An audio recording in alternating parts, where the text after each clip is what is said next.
Stadium in New York. Today, the New York Mets take on the New York Yankees. Mets Baseball 93 is brought to you by Bud Light. If you want great taste that won't fill you up and never let you down, make it a Bud Light.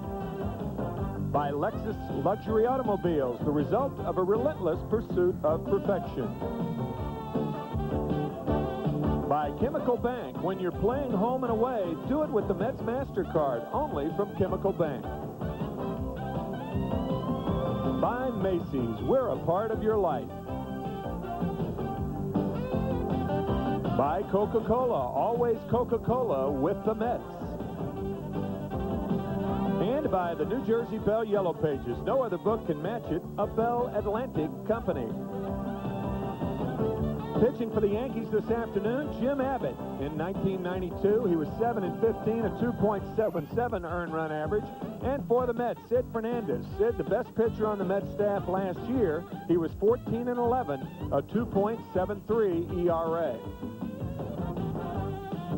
Well, welcome to the Mets and the New York Yankee game, and the first game here at Shea Stadium this year. And Tim, start of a new season, and like everybody says, everybody's equal at this point. Well, the Yankees and the Mets aren't equal, however. They've played each other 92 times, with the Mets holding a decided deficit in the loss column. The Yankees a 55-36 edge, one tie. And I think it's interesting this afternoon that the Yankees are not starting their regular lineup. As a matter of fact, nobody in the Yankee lineup, with the exception of Bernie Williams, is going to be the starter when they face Cleveland in their opener. And the Mets are starting all of their lineups. A little wet conditions out on the field, but certainly playable. And the Mets will be going against Jim Abbott, making his debut for the Yankees here in New York City. And that should be very interesting. What a remarkable story he is. He was only 7-15 last year. He'll be opposed by Sid Fernandez. And as we said, Sid, the best pitcher on the Mets staff last year. Had a great year. We'll be back with the start of that ball game right after this message from Bud Light.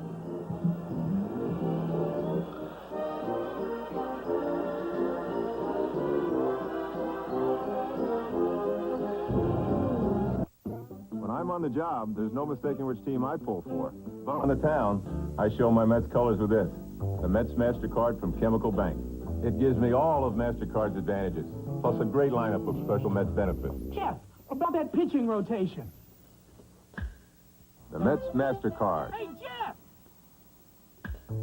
If you have one, use it. If not, call 1-800-233-METS.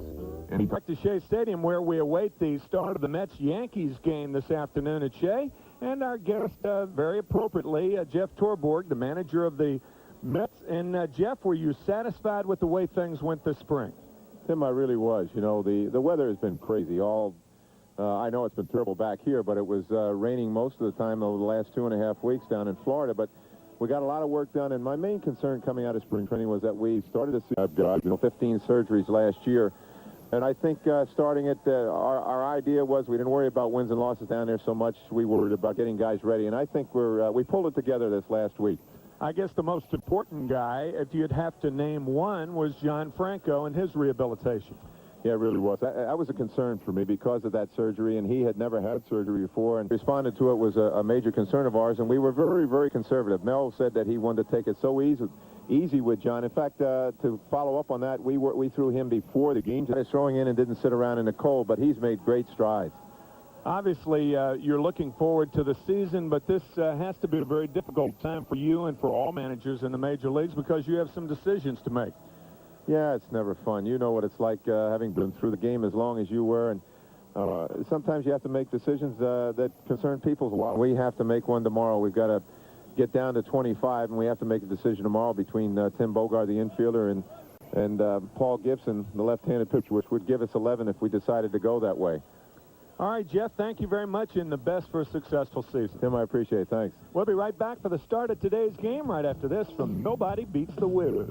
Series and the Mets against the Yankees as the lineup cards are being exchanged here at Shea Stadium on a blustery spring day. The temperature right around 45 degrees and a difficult day for baseball, but still the start of a outstanding 1993 season. The flag at half stack, in honor of the Cleveland players who were killed in the boating incident earlier this spring, as Buck Showalter's Yankees take the field here at Shea Stadium.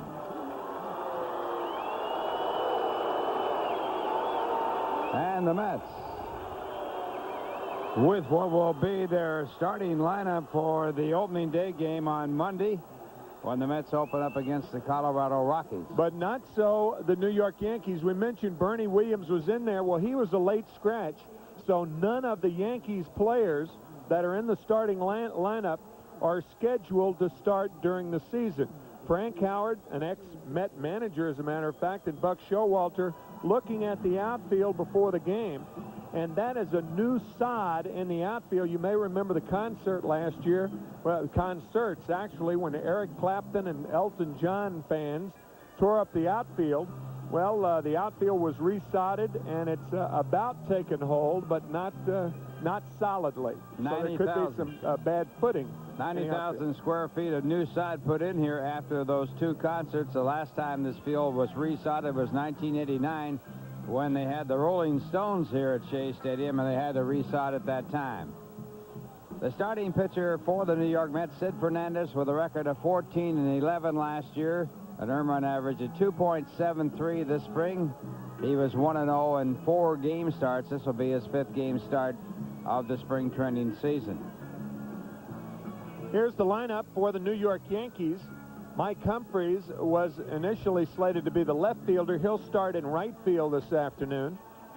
Deion James will be the left fielder and bat second. Randy Velarde will hit third and play third. Catcher Jim Leyritz batting fourth. Hensley Mulin's the first baseman today, batting fifth. Gerald Williams, a fine outfielder, will play center field and hit sixth. Mike Gallego, the ex-Athletic, will play second base and bat seventh. Shortstop Andy Stankiewicz will bat eighth, and Jim Abbott on the mound. Yankees with a record of 20-10 this spring. The Mets have a record of 13-14. And for the Mets, their defense will have Coleman in left field, Thompson in center, Bonilla in right. In the infield, Johnson at third base. Tony Fernandez will be the shortstop. Jeff Kent will be at second, and Eddie Murray, the veteran first baseman, at first base for the Mets, with Todd Hundley doing the catching. The umpires for this game, 2 National League umpires, Eric Gregg behind home plate and John McSherry at second base. And 2 American League umpires, Ken Kaiser will be at first base, and Al Clark will be the umpire at third. So we're about to get underway as you look at the leadoff batter in this ball game, Mike Humphreys. Humphreys having a great spring, hitting .463, 19 base hits to lead the Yankee Ball Club. One of those hits a home run, and he has driven in 15. Last year, a .282 batter with 6 home runs and 46 RBIs at Columbus, the Yankees' #1 farm club in the International League. So Sid Fernandez on the mound, and the first pitch of the ball game, a fastball, a called strike.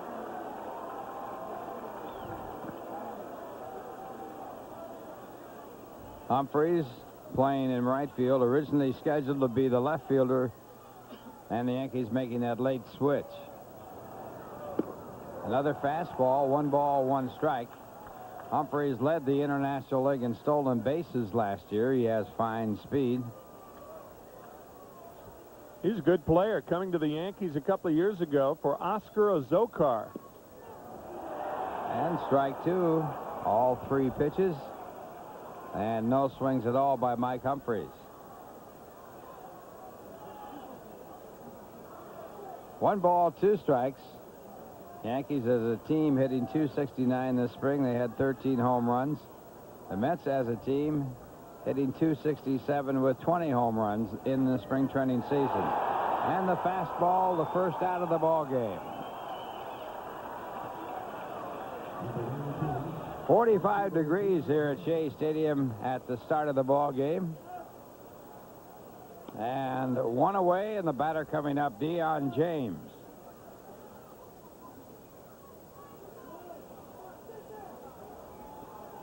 Deion James, the Milwaukee Brewers' first-round draft choice back in 1980.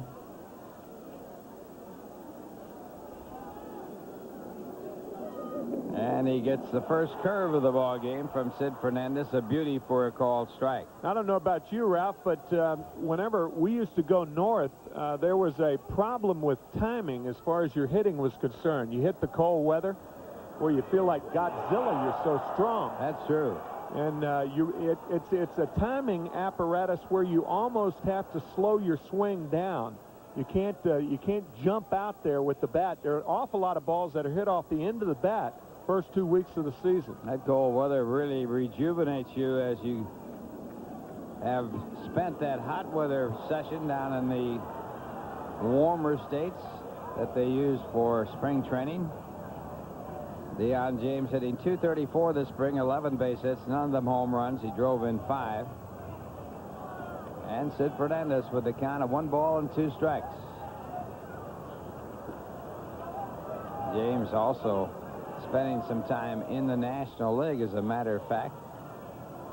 One of the most unusual things that we have ever seen in the ballpark was a happening when he was at the plate and hit a fly ball to left field. They hit a bird, killed the bird. The ball dropped for a base hit. Fly ball to center. Thompson, the center fielder. So Sid Fernandez gets his second out as Brian Thompson makes the catch. And that will bring up Randy Velarde, who also is having a great spring for the Yankees.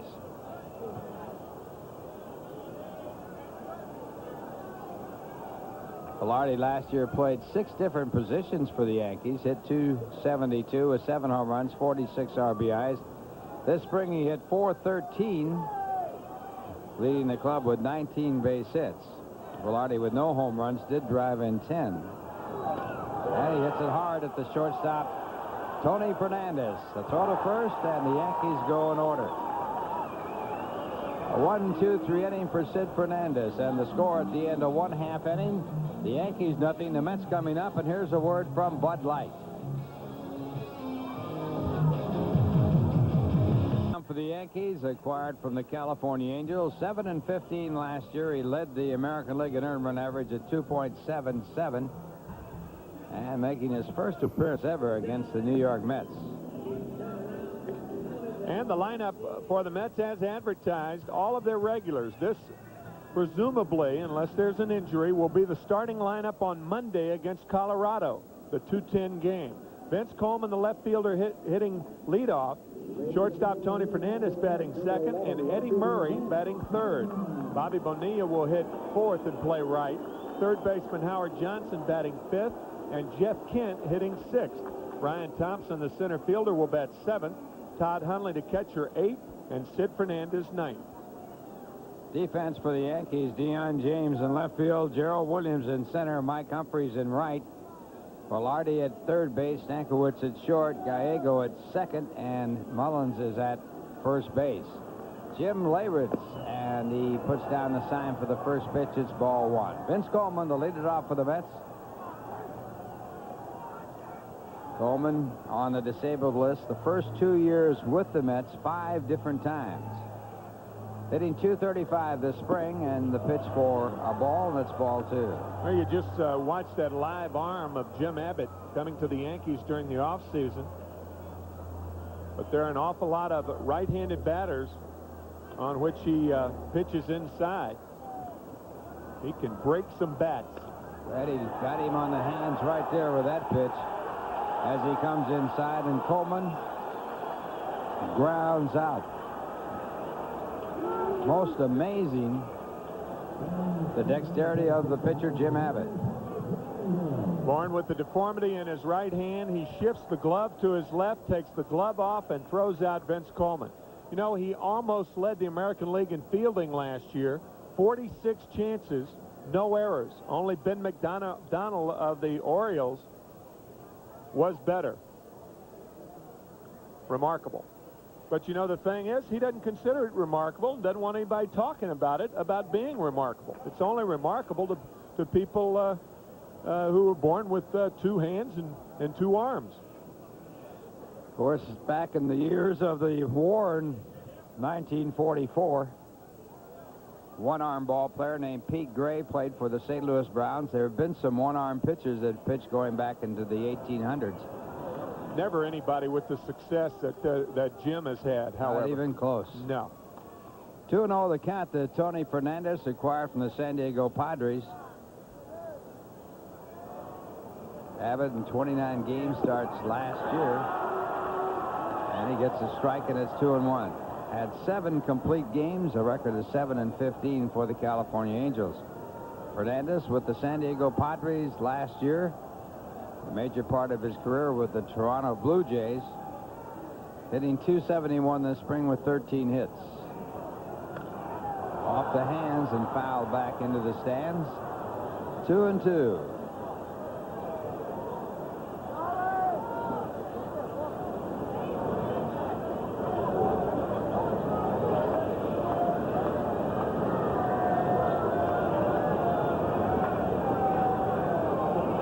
Just underway here at Shea. No base runners in the game.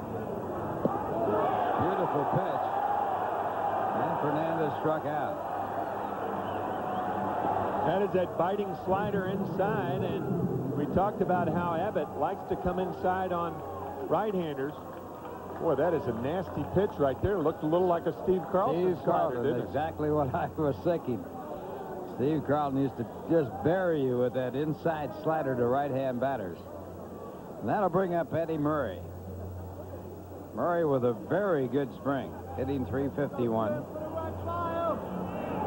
And again, he gets that inside corners. He comes in with that fastball right over the hands of Eddie Murray.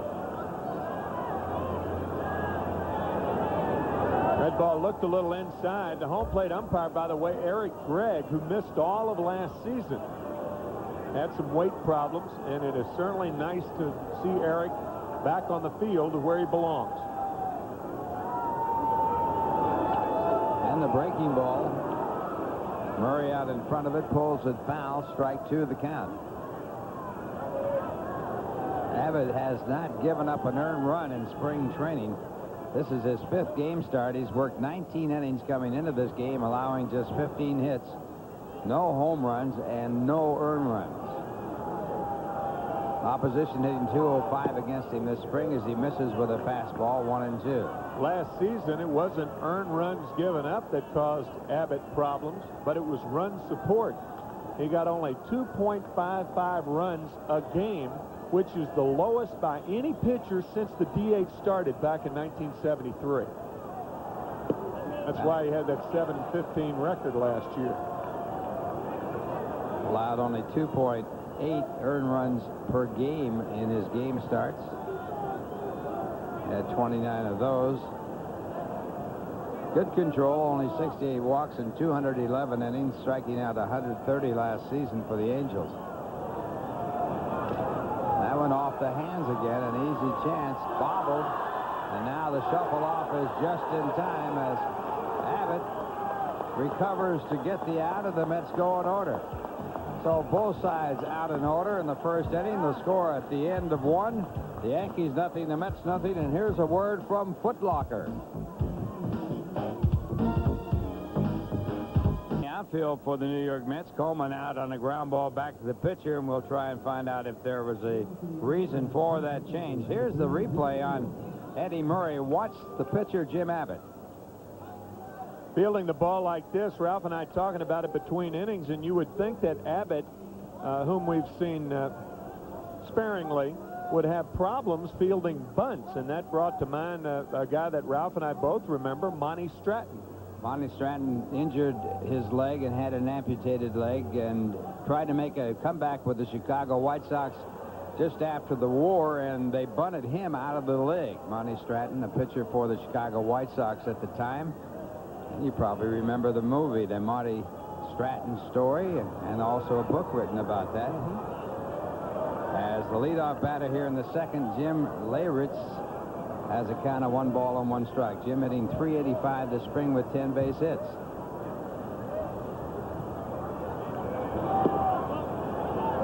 And it's 2 balls and 1 strike to the catcher, Leyritz.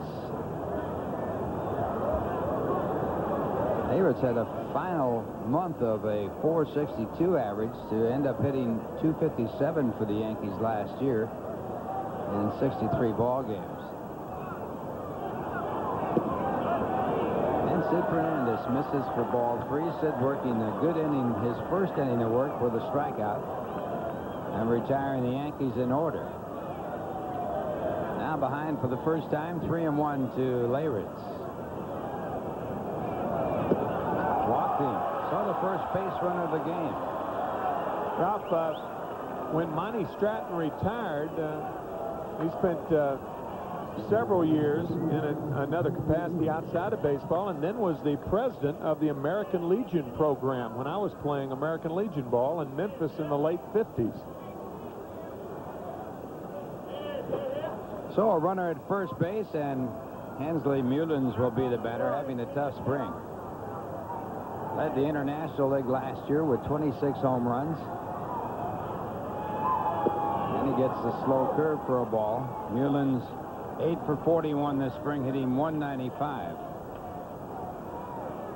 You've heard that saying, no man is an island? Well, both of these guys are, Sid Fernandez and Hensley Mullins.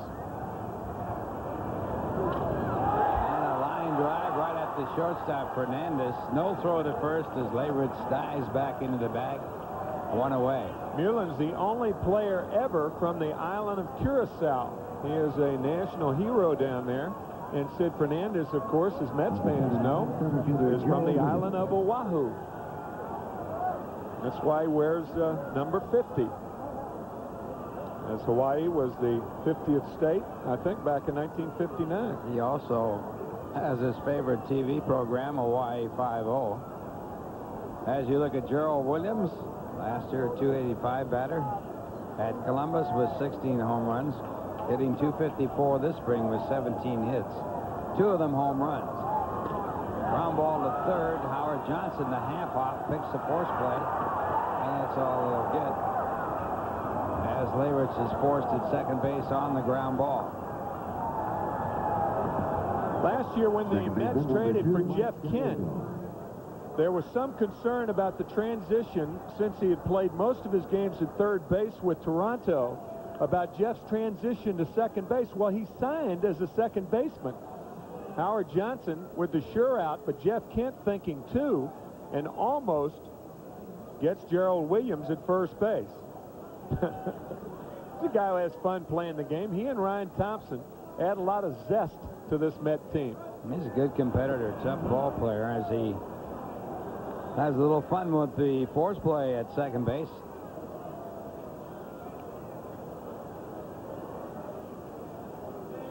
So the Phillies have released Dale Murphy, veteran outfielder, 2-time most valuable player in the National League, and looks like he's going to sign with the Colorado Rockies, who open the season here on Monday. And Mike Gallego grounds to the third baseman, and a safe call at second as Johnson goes to Kent. And the Yankees get the call from the second base umpire, John McSherry. All hands are safe.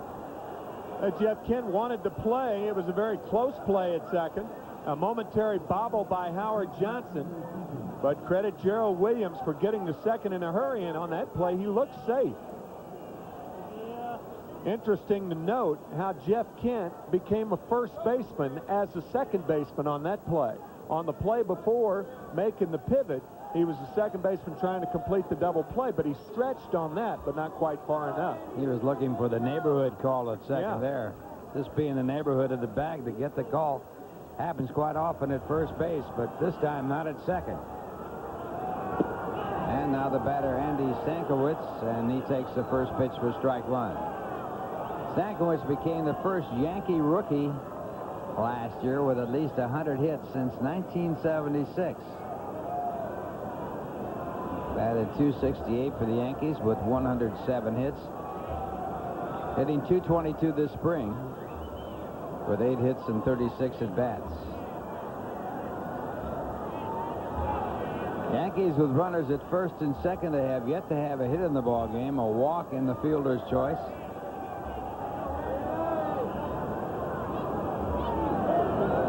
And a good curve right back to Sid Fernandez as the contact is made by Stankiewicz, and that will end the inning.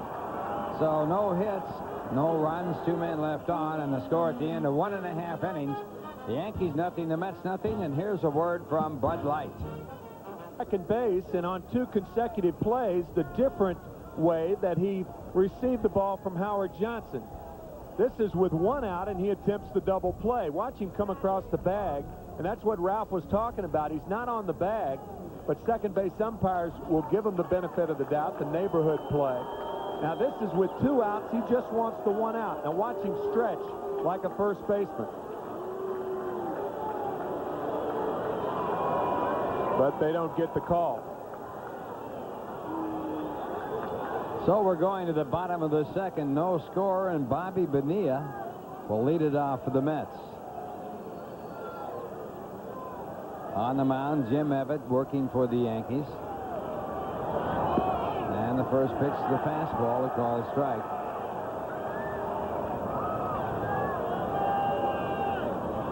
Bonilla, a good spring as far as home runs. He leads the club with 4, and he gets the curveball there. Pops it up to left field. Deion James in left field. And he makes the catch. Speaking of neighborhood plays, you saw the number 14, Gil Hodges, who managed the Mets to the World Championship for the first time in 1969. The exponent of the neighborhood play at first base when playing for the Brooklyn Dodgers all those years. I don't believe Timmy was ever on the bag when he caught a ball at first base. I played with Orlando Cepeda in 1967 with the Cardinals, and he was pretty good at that himself. MVP that year.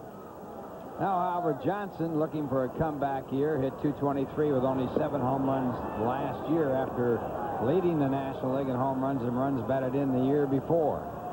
Howard a home run his first time up this spring, and so far hitting .256 during spring training with 11 hits.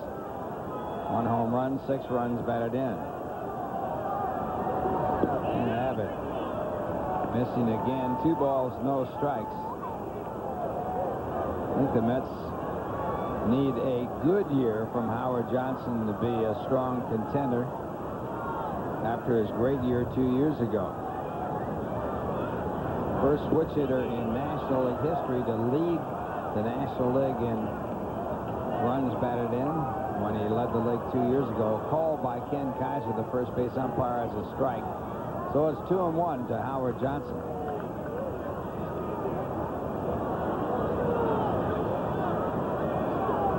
Second on the all-time Mets list for home runs, runs scored, doubles, and stolen bases. And a ball call, and the count 3-1 to Johnson. Scoreless game. The Mets have yet to have a base runner.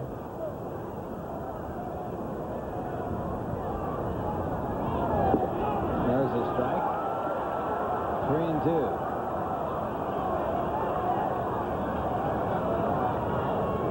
We can say that was down Broadway again, right? Right Back down in New York. Broadway. Yeah.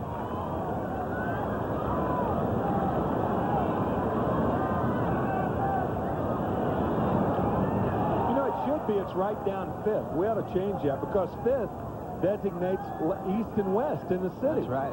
So it should be it's right down 5th Avenue. What have we been saying Broadway all these years? That's wrong. So that was right down 5th Avenue, the last two pitches.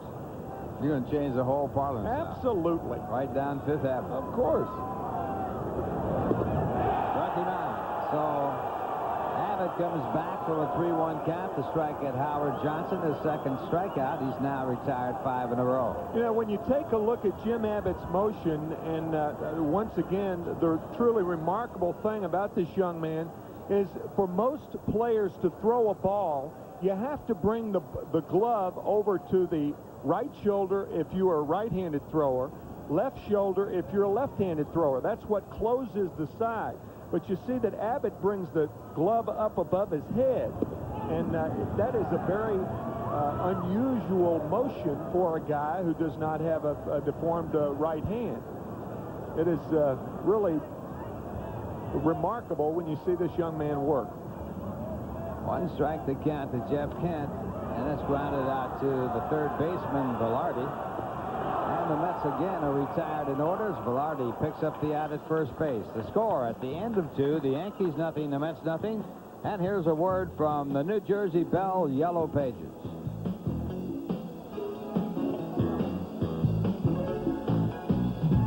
A change for the New York Mets. Orsulak has taken over in right field for the New York Mets. So Bobby Bonilla out of the ball game. Orsulak having a fine spring for the Mets, acquired from the Baltimore Ball Club, and replacing Bonilla in right field. That's what Jeff plans to do with his regulars. He's just rotating his regulars this afternoon with the cold weather. Just give them a little feel of Shea Stadium. And tomorrow both teams play in Yankee Stadium, and then the Mets open here at Shea on Monday against the Rockies, and the Yankees will go to Cleveland to open against the Cleveland Indians on Monday afternoon. No scores. We go to the top of the third. Jeff Torborg, the manager of the Mets, as the Yankees bat here in the third inning with pinch hitter Bernie Williams at the plate. Williams batting for Jim Abbott. American League, of course, with the DH. And that pitch is a ball in the count, 1 ball and 1 strike. When the American League teams play against the National League teams in the National League ballpark, they have to use a regular lineup with no designated hitter. So this is a pitch hit performance for Bernie Williams. A drive to deep left center field. It is out of here. A home run for Bernie Williams. And the Yankees take the lead by a score of 1-0, and that's the first home run given up by Fernandez this spring.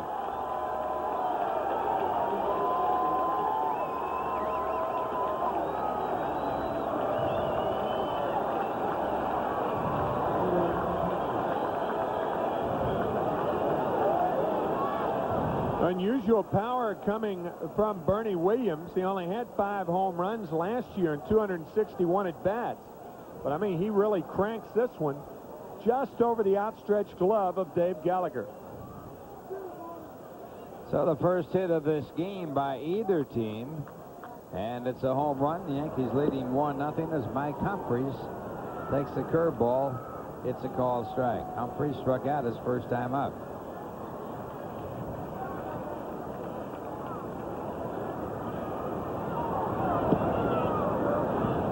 1 ball, 1 strike as Sid Fernandez misses with a fastball.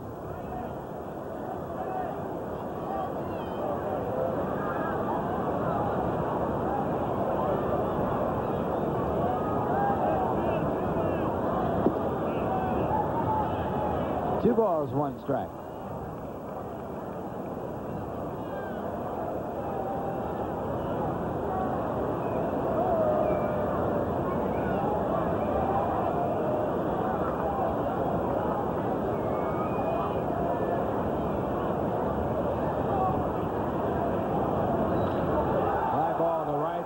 Chasing Orsulak back. And Joe with his first chance and 1 away. Nice crowd on hand today, about 25,000, and the proceeds from today's game and tomorrow's game will go to local charities. But certainly not a charitable feeling between Yankee fans and Mets fans in this city. You are one or the other. Rarely are you both. Mayor's Challenge Series. Yankees winning both games last year. Won at Yankee Stadium. And a strike call to Dion James. Batting for the second time. James flied to center his first time up. Yankees with the only hit. Pinch hit home run by Bernie Williams. And a fly ball to left center field.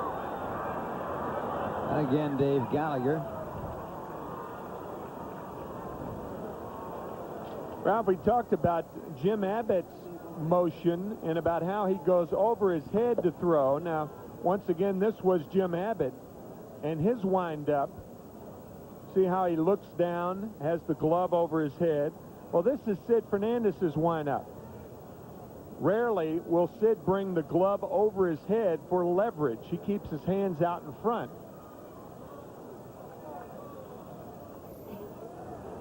And the first pitch to Randy Velarde, way inside for ball one.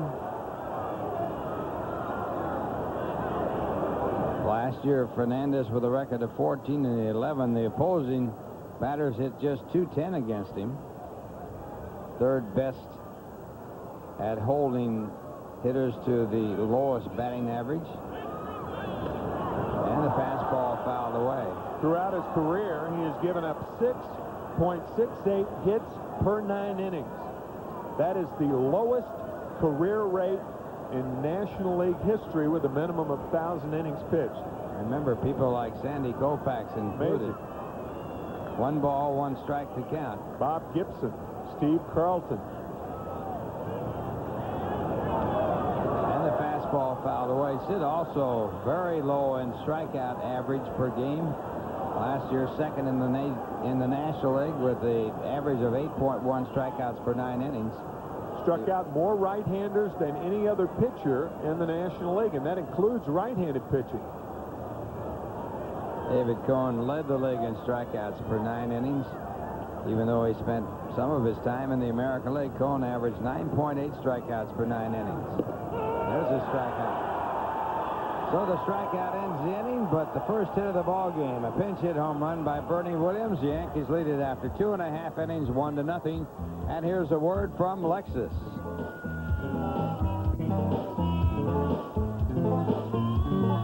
New pitcher in the game for the Yankees. And it's Jim Abbott is out of the game. Rich Monteleone was 7-3 for the Yankees last year. Once with the California Angels. So Rich Monteleone in relief of Jim Abbott, who worked 2 innings, retiring all 6 batters to face him. Yankees leading 1-0. Jim Abbott continues to keep his ERA at 0 for spring training, and he has made his last appearance this spring, having an outstanding spring. He will, in all probability, open on Wednesday night when the Yankees face the Cleveland Indians in Game 2. Jimmy Key tabbed for the starter against Cleveland on Monday afternoon. Mets trailing 1-0 as Ryan Thompson leads it off, and Ryan takes the fastball for ball 1. Thompson hit .222 for the Mets, 3 home runs, 10 runs batted in after coming to the Mets from Toronto. And the fastball again, 2 balls, no strikes. Thompson this spring hitting .224, 11 hits, 2 of them home runs.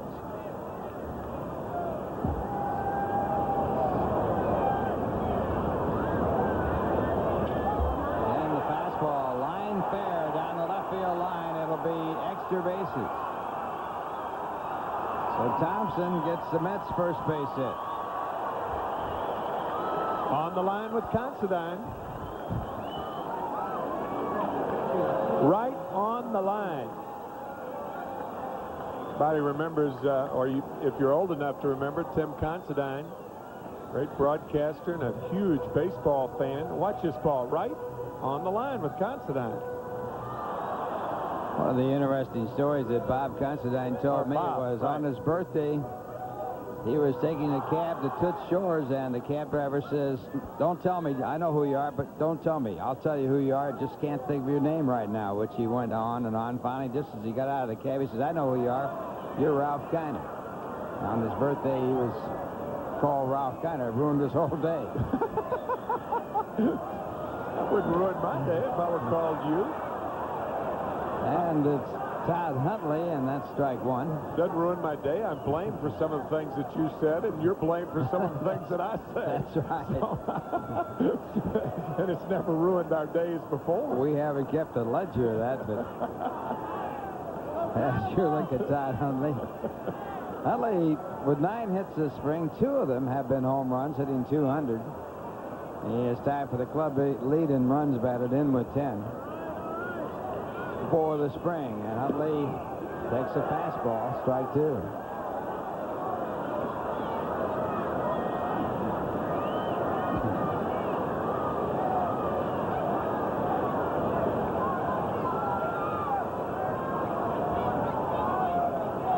has hit the ball sharply this spring, even though his average is only at 200. He has hit the ball well after a very slow start. Key in the Mets' plans. There's a good pitch. So Huntley will carry his bat back. Well, there's Sid. We talked about pitchers with jackets on. Sid looks like he had his pajama top on when he was standing on deck.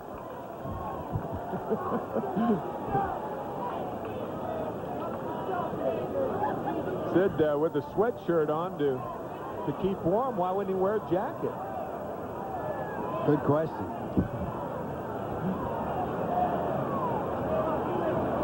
Sid, a pretty good hitting pitcher. He's had a home run. Takes a good swing, but fouls off the fastball as Leone gets that pitch by him.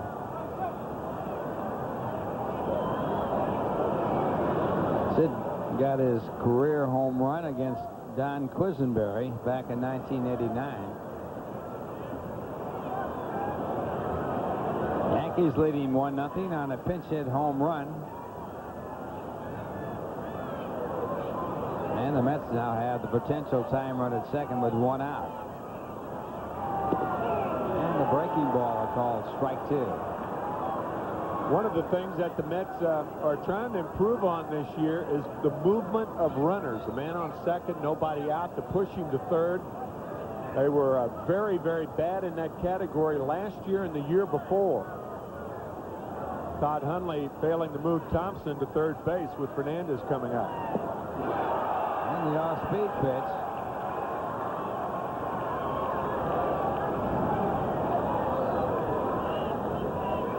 There's the splitter right there. As a matter of fact, you could see the fingers split on Monteleone's index finger and middle finger. That ball going down, and that pitch, among other pitchers in the big leagues, have really saved a lot of careers. So two men away, and Dave Gallagher the batter. Gallagher batting for the first time. Replaced Vince Coleman in the outfield. Coleman 0 for 1 as he grounded back to the pitcher his first time up. Slider high, 1 ball, no strikes.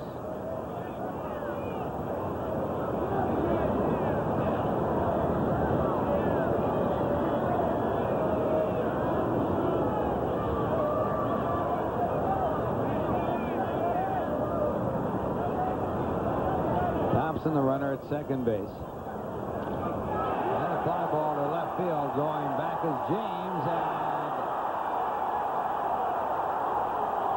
a great catch by Deion James to end the inning. So James, a brilliant play to save a run. And as we go to the bottom half of the third, it's the Yankees 1 and the Mets nothing. Now here's a word from Budweiser.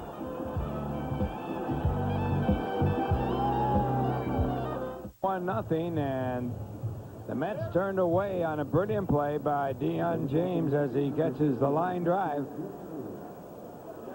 Tell you, Ralph, Deion James acts like Jesse James in robbing Dave Gallagher of a double to end the third inning. And there's a Jesse James cap on cue. And mask to go with it as Tim McCarver comes in for the play-by-play. Where's Tano when you need him? Jim Leyritz, the catcher, leads it off here in the 4th inning. He walked to lead off the 2nd inning. Jim of the fine spring batting .385. 1-0 Yankees, a home run by Bernie Williams, a pinch hit home run in the 3rd inning. And the curveball's in there to Jim. 0-2 to Jim Leyritz.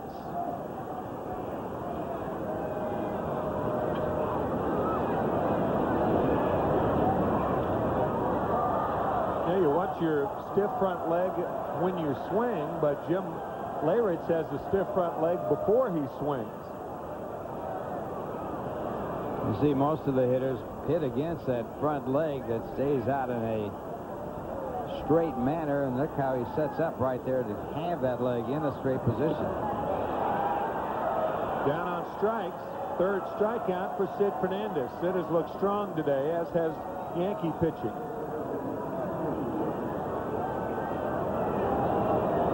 All right, here you you see the stiff leg running down. Then he cocks it up, tries to get it back down straight again, and that time it didn't work.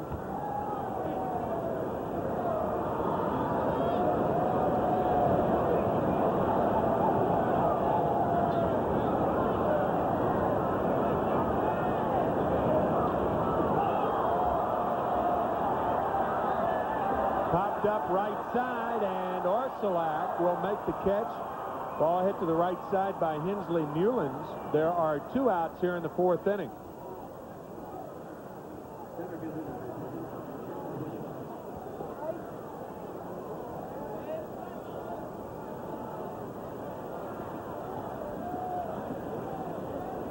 Two outs here in the 4th inning. And Gerald Williams, the center fielder, is the batter. It's 1-0 Yankees on a game that some thought wouldn't be played today, but it is dry here. It was raining all morning in New York, and the field looks in pretty good playing condition. 0-1 to Gerald Williams. Had 2 inches of rain Thursday here at Shea Stadium after 7 inches of rain in the month of March. It's amazing they got this field playable. Foul back, 0-2 now to Williams.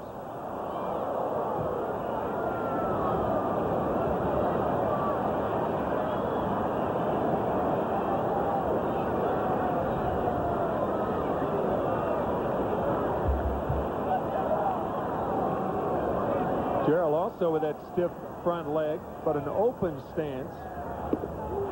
And he is blown away by Sid Fernandez. That high fastball gets him. After 3.5, it's 1-0 Yankees. We go to the bottom of the 4th after this from Nobody Beats the Wiz.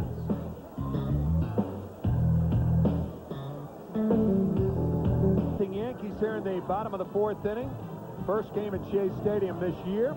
And this game is brought to you in part by Nobody Beats the Wiz, home entertainment centers for everything in home electronics, music, and movies. Nobody beats the Wiz. Also, by Macy's. We're a part of your life. And we are hoping to be a part of your life all season long. We will be carrying 75 games on WWOR, about half of the games that the Mets play.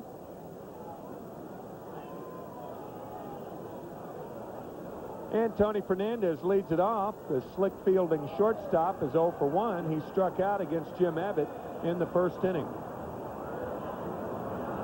Mets only hit a double by Ryan Thompson as Rich Monteleone's pitch is outside to Tony Fernandez.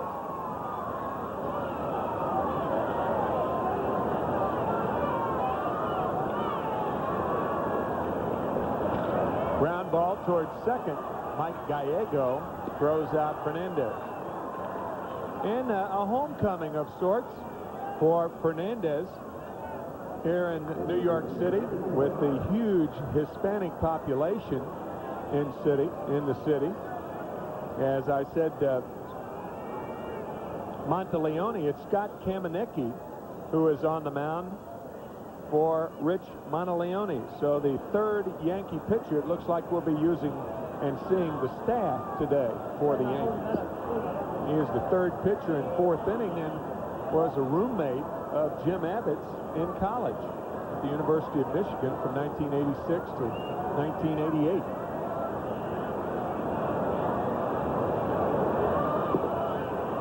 Fastball outside, 2-0 to Eddie Murray, who is 0 for 1. He grounded to Jim Abbott in the 1st inning.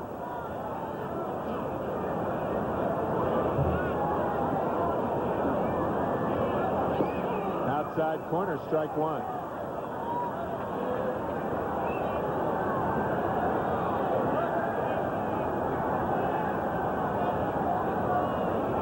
Eddie Murray with 93 RBIs last year, 75 or more his first 16 years.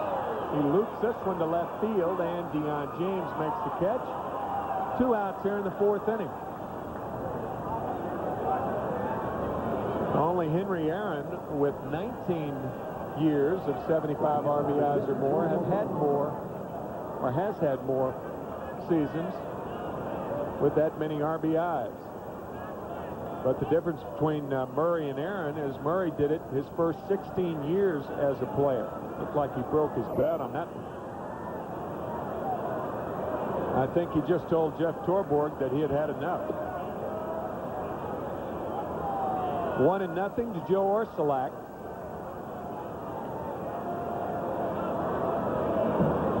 Joe's first plate appearance this afternoon. Bobby Bonilla started in right field. Joe having a good spring, leading all Mets hitters this spring with an average of 353, and that's leading hitters with 40 or more at bats.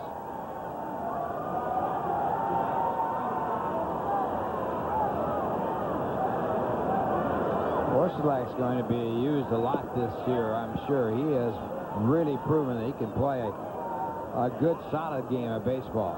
Yeah, Vince Coleman on the DL 5 times the last 2 years. I'm sure Joe will spell him if injuries reoccur. You have Ryan Thompson in center field. He is classified as a rookie. And everyone's hoping for success, but it'd be the best thing for the Mets if Orsulak doesn't see a lot of playing time. Because that would mean that Coleman's healthy and that Thompson's doing well.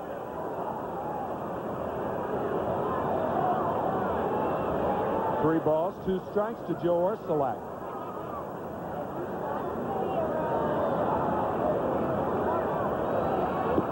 Got him. So the Mets are once again retired in order. Scott Kamenecki doing the job this time. After 4, it's 1-0 Yankees. We'll be back after this from Anheuser-Busch. Jeff McKnight is in for Eddie Murray at first base. The only change for the Mets this inning. As you saw Eddie going across his throat saying, "I've had enough for today." He had a couple of at-bats, went 0-2. Mets have 1 hit. The Yankees have 1 hit. The difference is the Yankees' 1 hit was a solo homer, a pinch hit variety by Bernie Williams. Sid Fernandez has gone 4 innings, striking out 4 and walking 1. And the first batter to face him in the 5th, Mike Gallego. Mike, a fielder's choice in the 2nd inning. A lot of talk about Gallego being shopped in a trade. He signed as a free agent last year with the Yankees, but hurt his heel in spring training in a game against the Mets, as a matter of fact. That limited his playing time to 53 games last year. Curve in there for a strike, 1-1 to Gallego.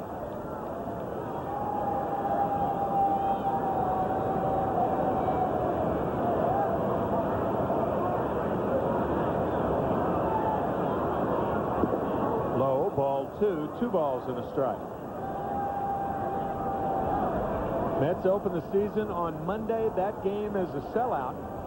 2:10 starting time. We will be on the air at 1:30 next Wednesday afternoon when the Rockies and the Mets resume play. This one looped down the left field line. It's going to be in there. Gallego will have a double for the 2nd Yankee hit.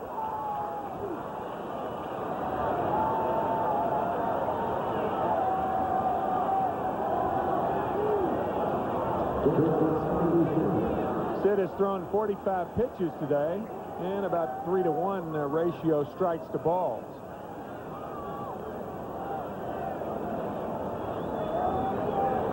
Well, Gallego playing third base as the starting third baseman in this game. Of course, Wade Boggs will be the third baseman as the season opens. Gallego playing behind him. Boggs hitting 197 this spring.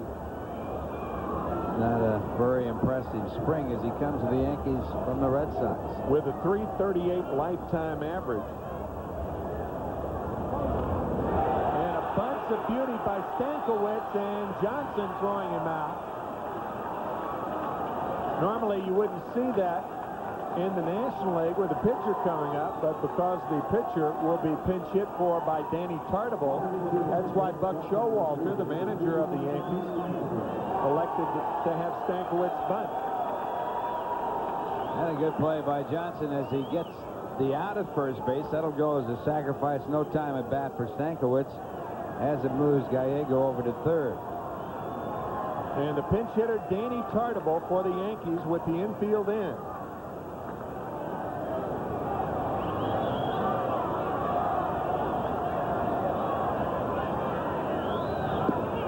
Curveball for a strike to Danny Tartabull, the son of the ex-Major League player Jose Tartabull, who is now with the Kansas City Royals as a roving instructor.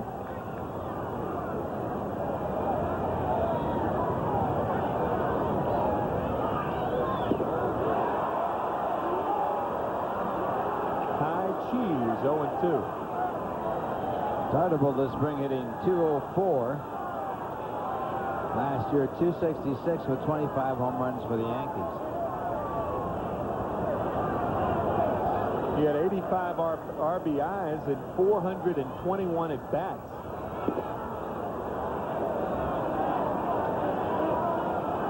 Missed a number of games last year.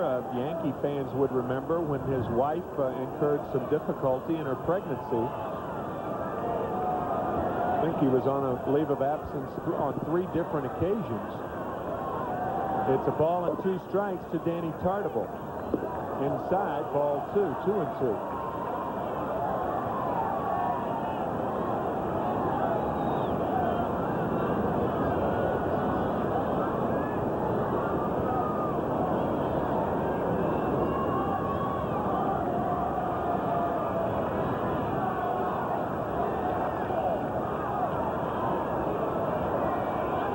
Got him on strike.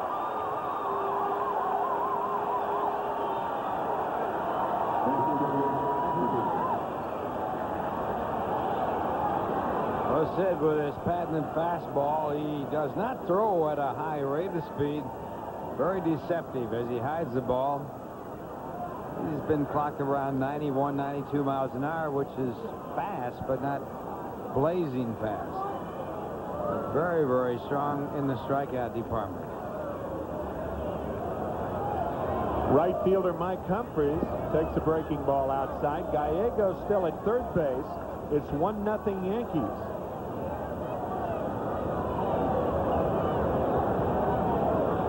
One ball, no strikes to Mike Humphries, who is 0 for 2. He has struck out and flied to right. Outfield straight away for Mike.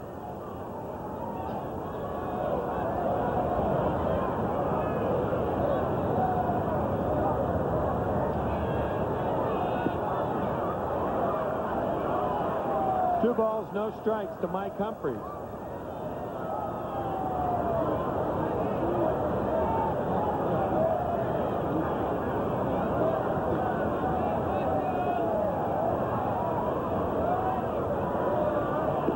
Inside, 3 balls and no strikes, and one would assume that Humphries, who's had a terrific spring, batting .300, will be hitting here.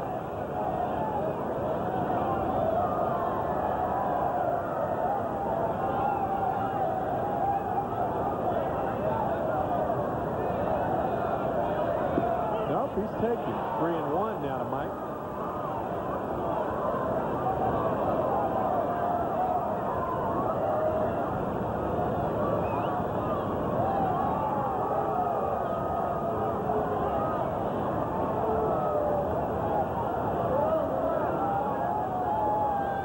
See, Hundley flashed his pinky. That meant fastball away. And then his index finger, fastball inside. Fernandez shook off both of them. Nope, this is a fastball right here.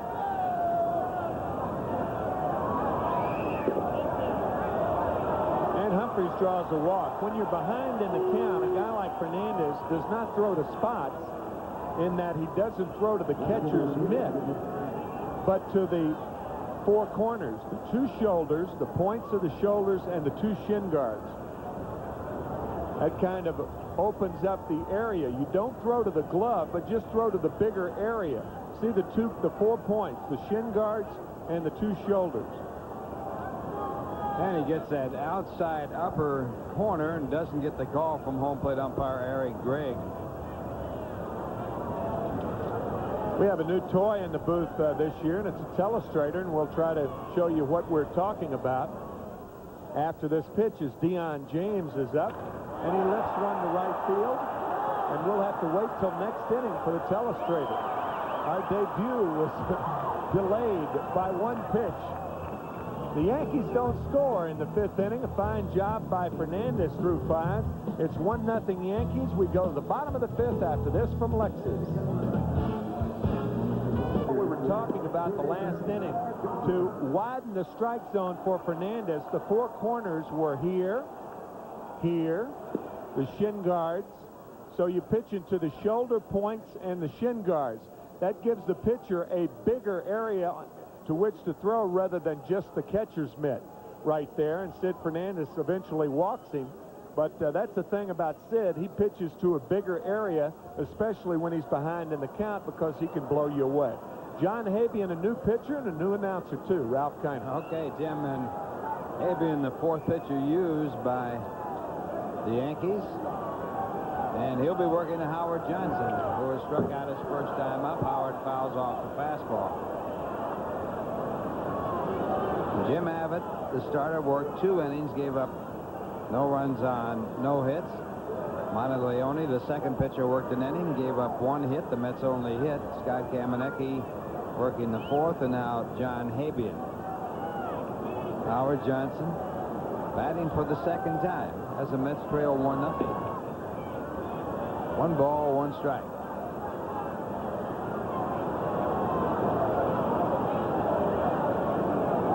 Yankees have announced that Jim Key will be their opening day pitcher against the Cleveland Indians. There's a ball 2. Alito Perez has been scratched due to some problems with his arm as the opening day pitcher, and Jimmy Key will open up. The Mets will open up with Dwight Gooden. It'll be his 7th opening day for the Mets. He has a record of 4-1. The all-time leader in opening day starts for the Mets, Tom Seaver, who opened 11 times for the Mets. And it's fouled away. So Johnson, missing a good shot at the fastball, fouls it off in the count. 2 balls and 2 strikes. Mets open up against the Colorado Rockies Monday. Game time at 2:10. It'll be David Need going for Colorado in their first game ever, the expansion club. Rockies having a very fine spring. They led the Cactus League going into this game with a record of 17-13. Led by Don Baylor. The Grapefruit League, and that's the one that's down in Florida. The Reds have the best record of 18-8. And Johnson works out a walk. So the Mets with a potential tying run at first with no one out. And Jeff Kent coming up.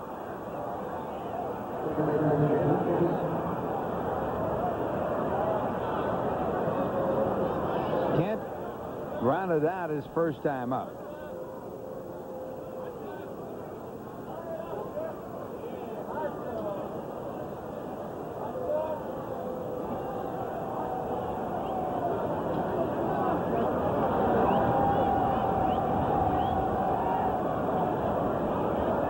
Johnson, a good lead at first. Get some attention over there. Johnson this spring with 1 stolen base in 5 attempts. All-time leader in stolen bases in Mets history. And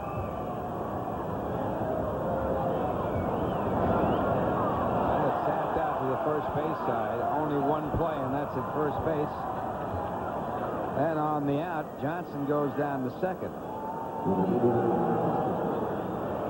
Nothing more aggravating for a hitter to wait 8 positions to hit and on the first pitch have a check swing. A swinging bunt and no sacrifice. But the job gets the job done as the Mets now have the potential time run at second.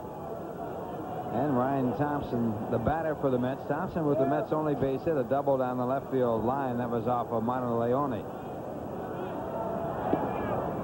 A ball call by Eric Gregg, the home plate umpire. Thompson this spring 12 for 50.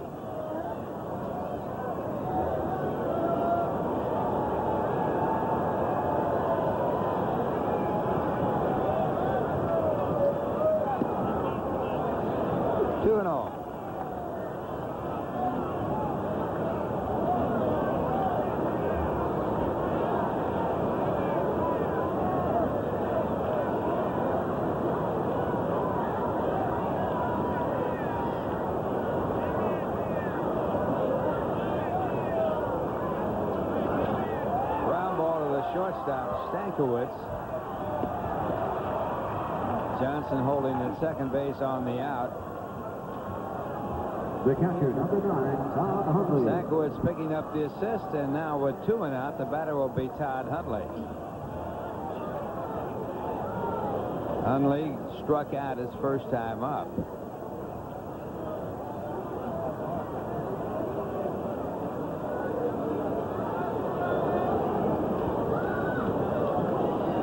Hundley with 2 home runs, 10 runs batted in the spring.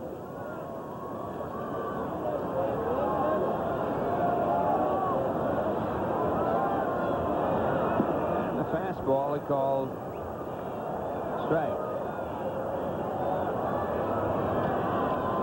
Chico Walker is the on-deck batter to bat for the pitcher as Mike Draper throws in the bullpen for the Mets. Draper was named the top player in spring training for the Mets this year. And the fastball fouled away, 1 ball, 1 strike. Mike Draper warming up for the Mets. He was selected from the Yankees in the Rule 5 draft. That's the old minor league draft, where you're left on the minor league roster, not protected on the major league roster. Well, a beach ball has just descended.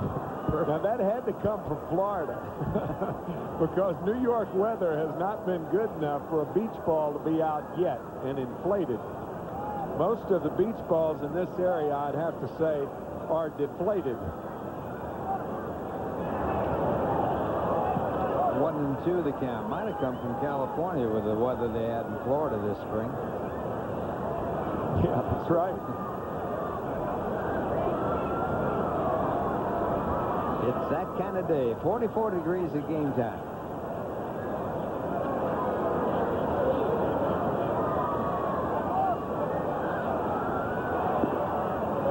Two and two. I think Todd Hundley has spread out a little bit more this year and closed his stance a little bit more. The more a hitter's back is shown to the pitcher, the more closed his stance is. He pulls a lot of balls foul, and by closing that stance, he has a little better chance to keep it in fair territory. Ground ball to Mullins, the first baseman. That retires the side, so the Mets leave their second batter in this ball game in scoring position. The score at the end of 5. The Yankees won, the Mets nothing. Now here's a word from Coca-Cola Classic. For the New York Mets as he comes into this ball game. The Mets also making a pitching change. Mike Draper will be the new pitcher for the Mets. Mike Draper, an interesting story. He was with the Yankees. As a matter of fact, he signed with the Yankees and was drafted by the Mets in the Rule 5 draft. He had 37 saves in AAA ball last year. That is not only an International League record, but it's a AAA record. Nobody playing AAA baseball had ever saved that many games. And Mike was impressive then and impressive enough this spring to make the ball club. Picked as the top player in spring training for the Mets as he works to Randy Velarde. Velarde 0 for 2, and the first pitch hit to the second baseman, Jeff Kent. So Kent picks up the out as Draper throws 1 pitch. Talking to Jeff Dorborg about Mike Draper, and he said, you know, the thing that impresses you about Draper is his refusal to give in. Talking about a double play or bases loaded situation in spring training where the count went to 2 balls and a strike. He said he still didn't give in. He's still working the corners and relies on making hitters reach to get them out. And he goes right outside where Leyritz would have had to reach that ball. Leyritz has walked and struck out in his 2 appearances. 1 ball, 1 strike to count. Yankees leading 1-0, only 3 hits in the game. The Yankees have 2, both extra base hits. And the difference in the ball game, a pinch hit home run by Bernie Williams, and there's the Yankees' 3rd hit. So Leyritz, who was hitting .385 coming into this game this spring, now raises his average a few points higher with his first hit in 2 at-bats in this game. So Leyritz on at first as Hensley Mullen steps in. Mullen's 0 for 2 as line to short and fly to right.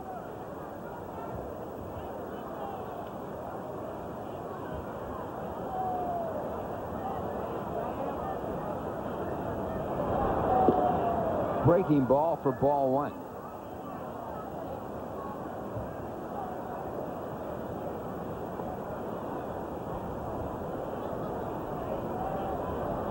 The 25th time the Mets and Yankees have played against each other in their history here in New York. Fastball fouled away. The Yankees have won 14 times. The Mets have won 9. With one of those games a tie. You're watching Mets baseball 93 on Channel 9 WWR-TV, Secaucus, New Jersey. 1-0 Yankees. 1 man out, top of the 6th inning. Ralph Kiner along with Tim McCarver bringing you this spring training ball game.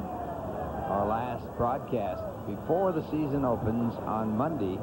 The Mets against the Colorado Rockies. Mets play the Rockies Monday and Wednesday, both afternoon ball games. The Monday game, opening day game, is sold out. Game time at 2:10. Wednesday afternoon game, plenty of tickets, and that starts at 1:40. Ball gets away from Todd Huntley, and on the pitch, Leyritz goes down to second. Should be a wild pitch.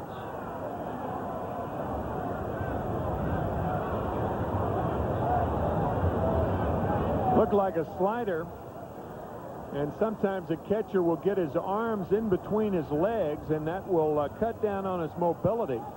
That was not that difficult a chance for Todd Huntley. It scooted by him, but he looked a little, and that's unusual for Todd because normally he is very quick on balls like that.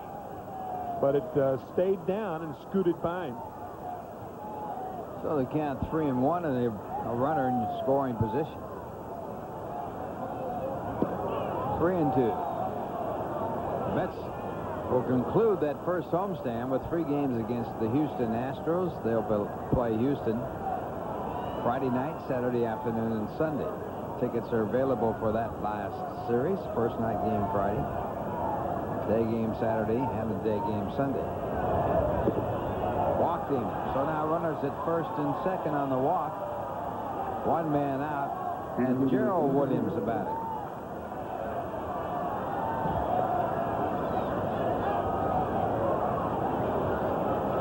In the bullpen for the Mets, Mike Maddox.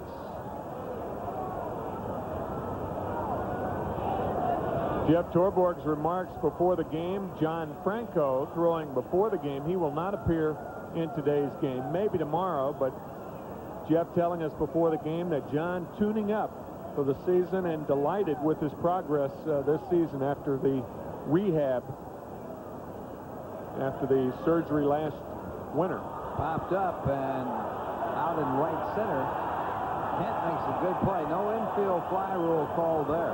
Tough chance, right? As it was a tough chance, and there wasn't an assurity that the infielder could make the play. And a lot of folks may not understand that. Why is this no infield fly rule called? Because the pop-up has to be a sure chance. Not only do runners have to be on first and second or the bases loaded, and there be less than 2 outs, but the pop-up to an infielder has to be an easy chance. He has to be camped under it. And Kent, as you could see, wasn't camped under that one. The rule being to protect the base runner for an infielder dropping the ball intentionally, hoping to get a double play. As Draper throws a fastball in tight on the hands of Mike Gallego, it's fouled off. 1 strike to count. Gallego with a double and 2 at-bats. 1 of 3 hits by the Yankees in this game as they lead 1-0.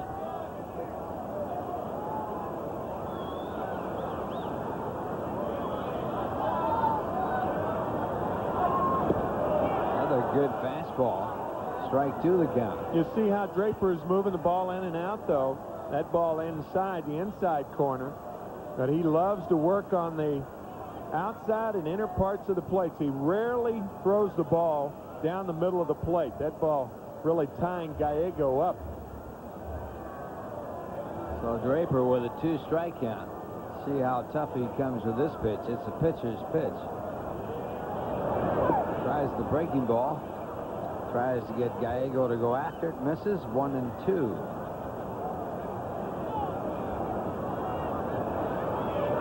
Mike Draper trying to make the ball club. If the Mets return him to the Yankees, they have to lose some money on the deal. He's already made the club, though. He's on the roster. So that means that the Mets will pick up a minor league ball player for a very cheap price. I've forgotten what the amount is. $50,000. Yeah. Used to be less than that. It's pocket change nowadays. Sure is. 1-2 pitch. In tight. He hits him. And that'll load up the bases. Home plate umpire Eric Gregg said it hit the bat, so maybe they're not going to give him first base. Well, if it hit the bat, it's a fair ball. Ball rolled out in front of home plate. Yeah, it's a fair ball. Todd, he was watching the argument, and now first base umpire Ken Kaiser has to call him out if the ball is fair. He's either on first base by a hit by a pitcher who's out.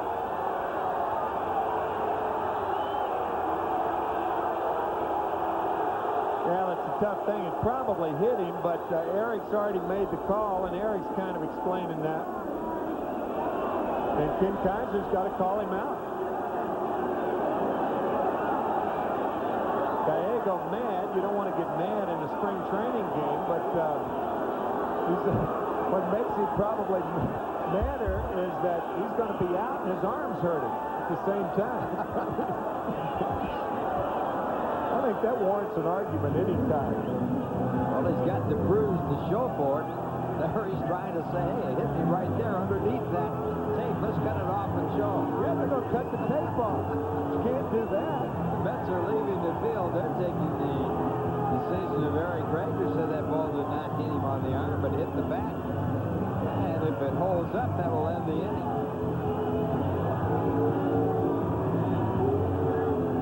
Let's take a look at that. It sure appeared that it hit him to me, Ralph. Yeah, see, I don't think it makes contact with the bat. It looked like it hit him on the right elbow. And Eric calls it right away that it hit the bat. So Buck Showalter out there trying to protect his players, and now they're going to bring the Mets back out. So now maybe Eric said that it hit his foot after it hit his arm, that it didn't hit his bat as a fair ball. So the count's still 1-2 after all that. So it looks as though the decision will be that he will be charged as a foul ball. It will be charged as a foul ball against the hitter. Hundley sitting outside, the ball going inside, and it hit his elbow and then his leg, so it was not a fair ball. Eric Gregg saying that it hit his bat and then his leg, but it hits his arm and then his leg. So the umpire's trying to get it right. Eric could call it right away, and now they're going to give Gallego a chance to shake his arm off. And Buck Showalter just out there to protect his players, that's all. So it will go as a foul ball. And that puts the count of 1 ball and 2 strikes.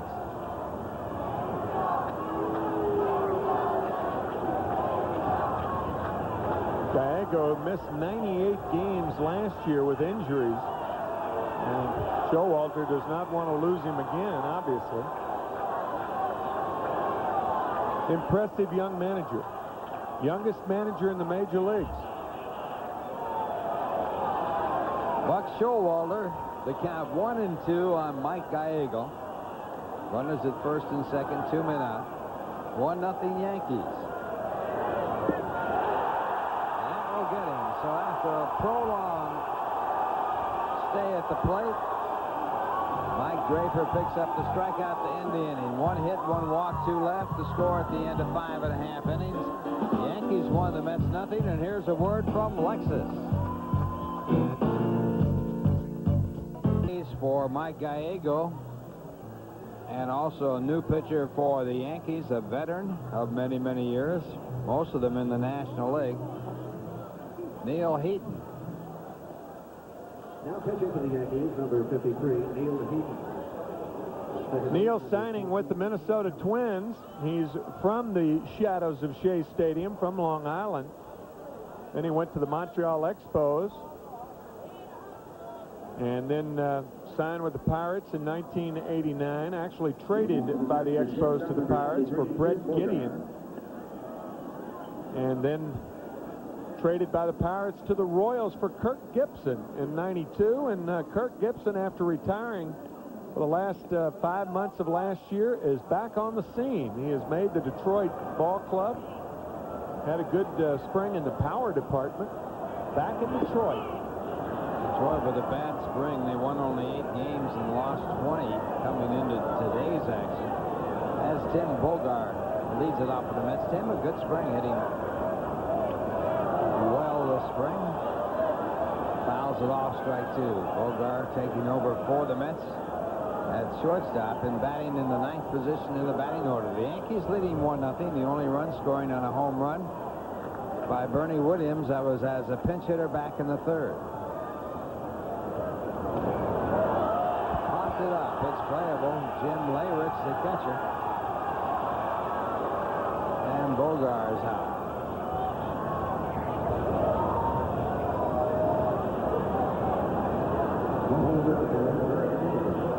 So 1 away, and Dave Gallagher the batter.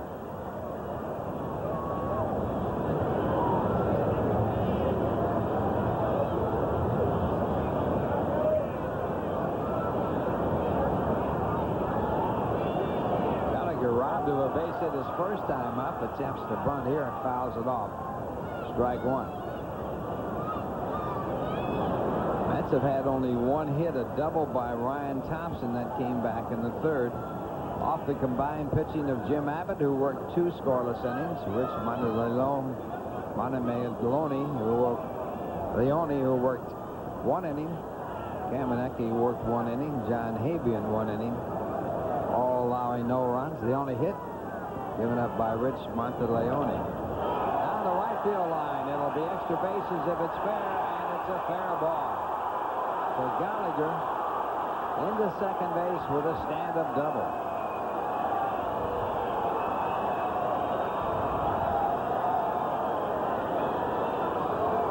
Right before that pitch, Doc Gooden came out on the on-deck circle with a bat in his hand. Number 64. There's Doc. Right on your screen right there. There is no way that Jeff Torborg is going to allow Doc Gooden to be a pinch hitter in a game like today with him the starting pitcher on Monday. But he wanted to hit. Look at him. He's got his bat with him. Was a pinch hitter for the Mets last year. David Cohn, the only pitcher in Mets history to have a pinch hit base hit. So the Mets with the potential time run at second with 1 out. David Cohn was the first. Doc had a pinch hit last year as a pinch hitter. That's right, he did have, yeah. didn't he? And it'll be Chico Walker batting. Walker batting for the pitcher in the first pitch. Strike 1.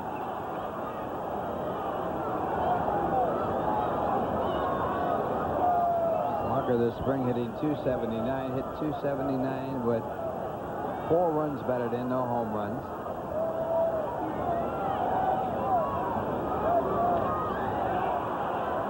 Two strikes to count.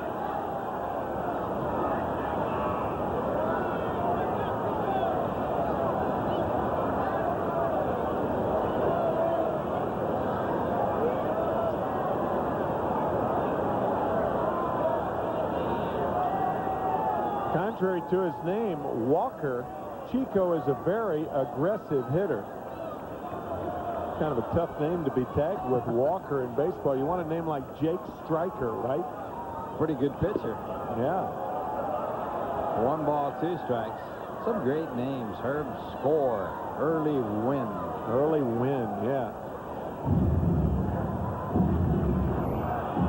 Like a name like like, you're an offensive player, you'd like a name like Hitter or Pounder or something like that.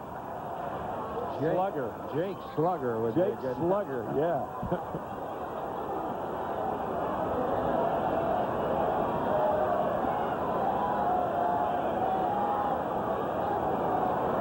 You wouldn't like a name Punching Judy, however. There have been a few Punching Judy hitters around, and that pitch in the dirt, good play on it by Layrich to hold the runner. That's a fine play by Jim Layrich right there. He made only 10 starts as a catcher last year, appearing in 13 games. But watch this pick. Nice play. 2-2 as Neil Heaton works to Chico Walker.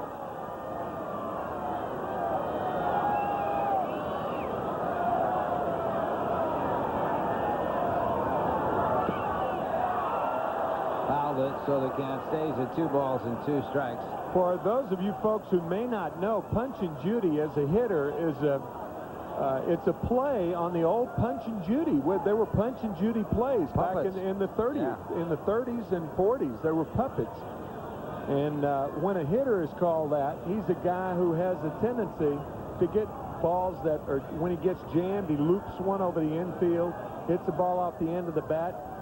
They also call hitters Mandrick, the magician. Mandrick, yeah. When a guy like a Wade Boggs or somebody like that who is no Punch and Judy by any means. A drive down the left field line. This should tie it up. Play goes to second, and Chico Walker singles in the tying run as a pinch hitter. And we're all tied up at 1 as Gallagher scores. See, now that was not a Punch and Judy hit right there. That was a liner. So Gallagher doubles, and now Chico Walker on a Heaton fastball inside rifles one down the left field line. Another good name as a hitter, liner. So Walker comes through with a big pinch hit to tie it up. And for the Mets, it'll be Jeff McKnight batting for the first time. McKnight replacing Eddie Murray at first base in this game. Murray was 0 for 2.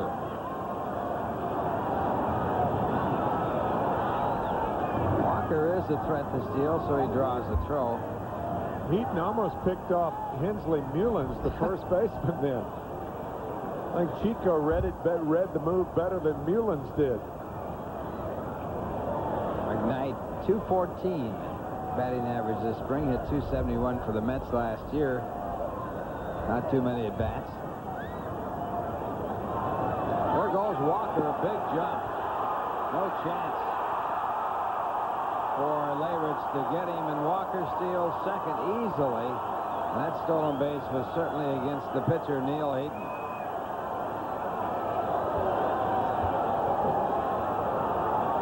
That is a big jump by Chico Walker, who can do a lot of things as a pinch hitter. Not only can he hit, but he can run too, as he shows there. Mets' 19th stolen base of the spring training season in 37 attempts. And a 1-strike count to Jeff McKnight. He attempts the bunt. No contact. And it's strike 2. Well, if you wanted to analyze that play, you'd have to say it was a bad decision on McKnight's part. Tying run has scored. The Mets have the go-ahead run at second, where you want the batter to drive him in. The on-deck batter is Joe Orslack, a left-hand batter. And a breaking ball. 1-2 the count.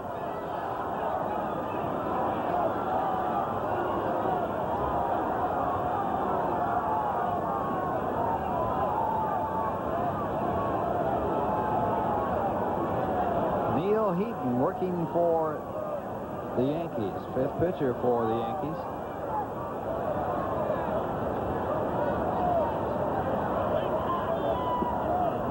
Ball 2, 2-2.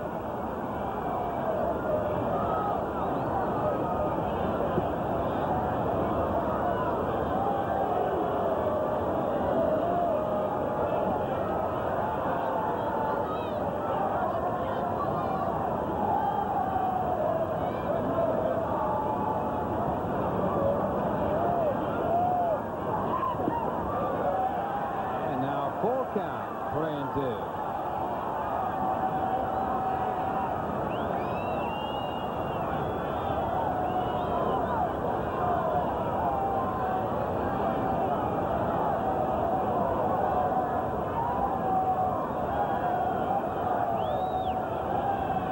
Three balls, 2 strikes, 1 out. The Mets have tied it at 1, have a runner at second base. And it's ball 4. So McKnight walks to join Walker.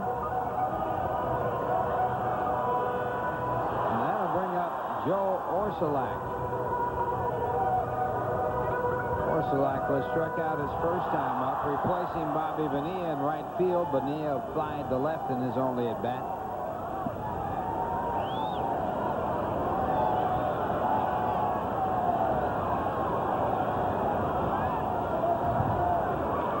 And a pop up in the shallow right field might drop in. Out there, the second baseman Pat Kelly makes a fine play. Walker gets back in time at second base to beat the attempt for the double play.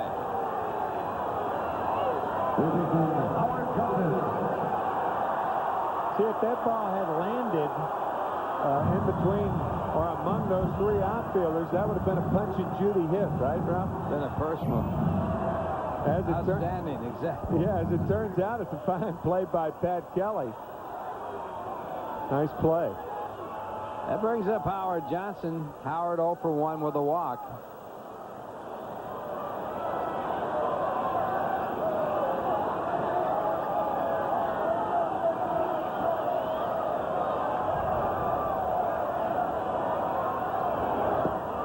Breaking ball for ball 1.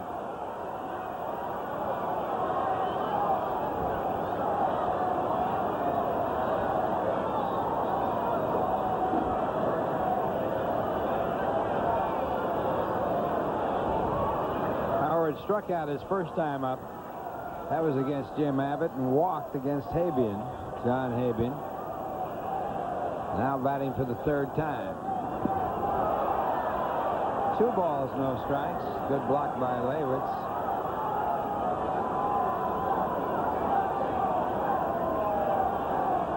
Fine block by Jim Leyritz, who's done a good job this inning behind the plate.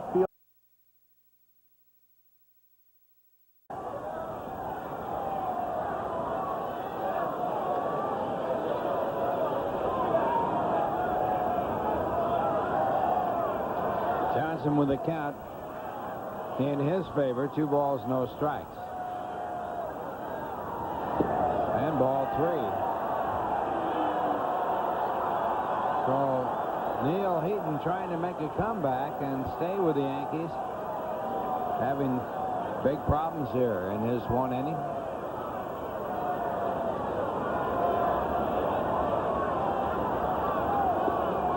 Three balls, no strikes.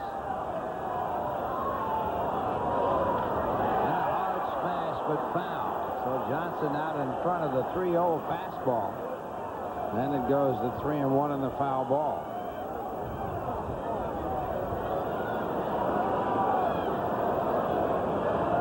Heaton trying to come back from some real arm difficulties. Missed an entire season with the Cardinals.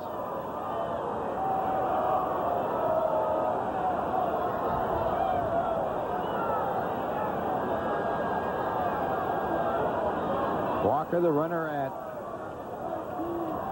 second base, and Jeff McKnight, the runner at first. Now they advance as Howard Johnson walks, and that will load up the bases for Jeff Kent.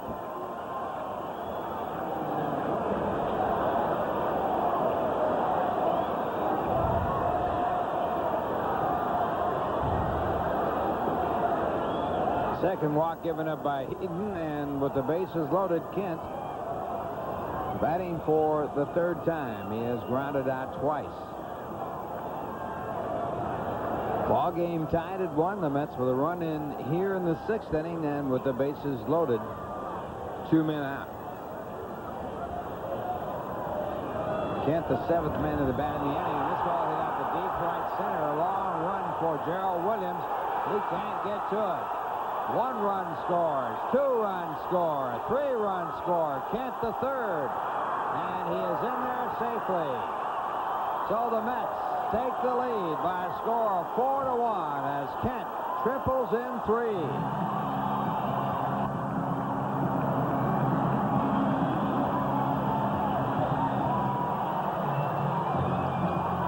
Not only does Jeff Kent drive in 3 runs on this triple with the bases loaded, but he gets a free drop as ball plugs. Watch. It's a free drop. Right, Ralphie? You're the golfer. That's right. It's a free drop. Free drop. You get the clean in place. That's right.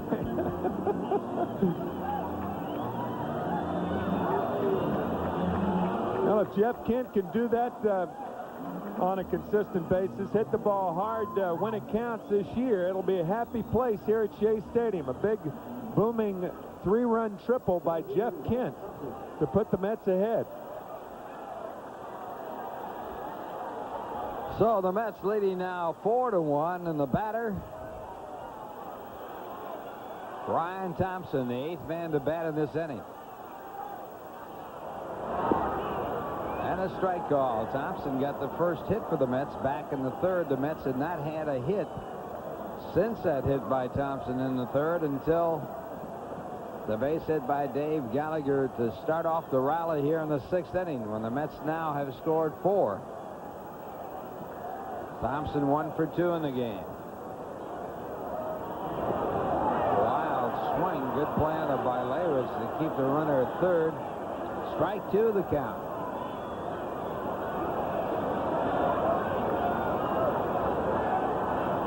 Got to replace the divots, too, on this field. That really took a big hunk out of the earth. We mentioned the sod that was not fully in the outfield.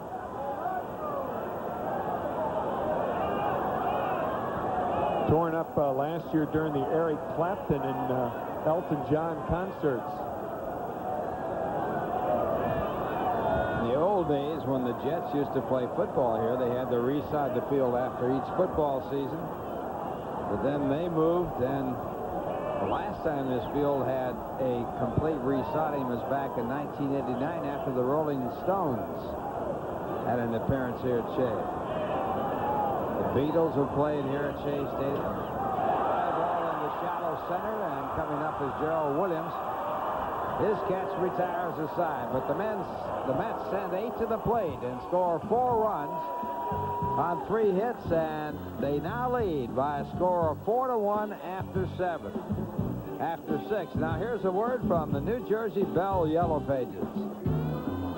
Now going to the 7th, taking the lead with 4 runs in the bottom half of the 6th, and a big help in that 4-1 rally. Chico Walker, who was in as a pinch hitter and got a big base hit to tie the ball game, stays in the game at third base, and a new pitcher for the Mets as Mike Maddux takes over as the Mets' third pitcher. Maddux with a record of 2-2, 5 saves last year with the San Diego Padres, an earned run average of 2.37. And he is the new pitcher for the Mets, and coming in for the play-by-play, a man who definitely was no Punch and Judy man, Tim McCarver. Well, I had my share of flares. Who didn't? Got to have those. Got to have those to hit for an average. Flares, another interesting term that hitters term balls that are usually hit the other way, little loopers. Fans familiar with them as Texas League varieties. Players call them flares, parachutes. Dying quail. Yeah, dying quail. Andy Stankiewicz takes the ball low. The Mets are on top 4-1, scoring 4 in the 6th inning after the Yankees took the lead in the 3rd. Pinch hit home run by Bernie Williams. On the corner, 1-1 to Andy Stankiewicz.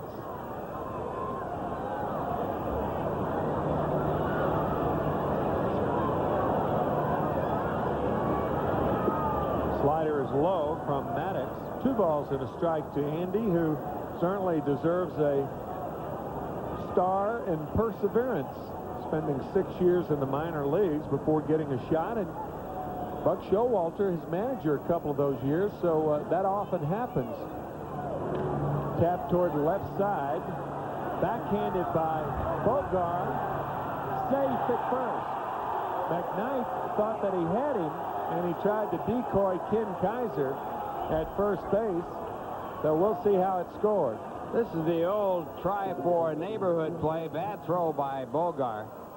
McKnight makes a great pickup, but the throw has pulled him off the bag. And with the ball in his glove, his foot off the bag. And Ken Kaiser, the first base umpire, said, no, you're not going to get this one. Has not been scored yet, but now it has. It's an error on Tim Bogart. And a good call by Ken Kaiser as Pat Kelly comes up for the first time today. Foul back.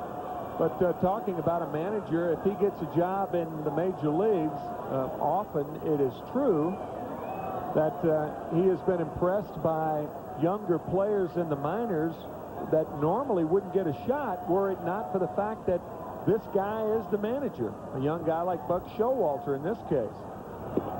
There's a strike 0-2 to Pat Kelly. A lot of times he'll bring up a player or several players that he managed in the minor leagues, saying, I saw this guy play and he can do it. Yep.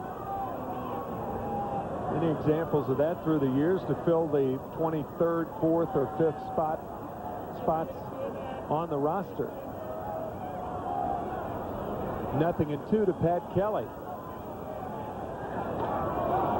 Fly ball left field. And there was a mistake that Mike Maddox got away with. A hanging splitter.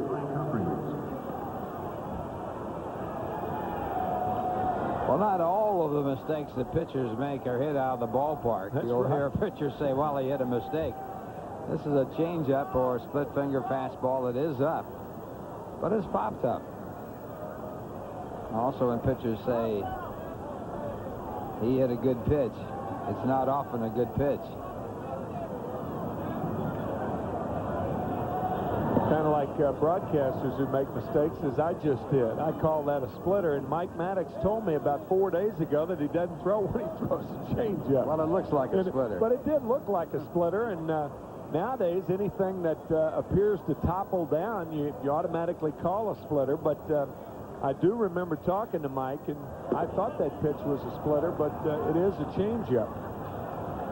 So it's 2 balls and no strikes now to Mike Humphreys, who is 0 for 2 with a walk on the afternoon. It's 4-1 Mets here in the 7th.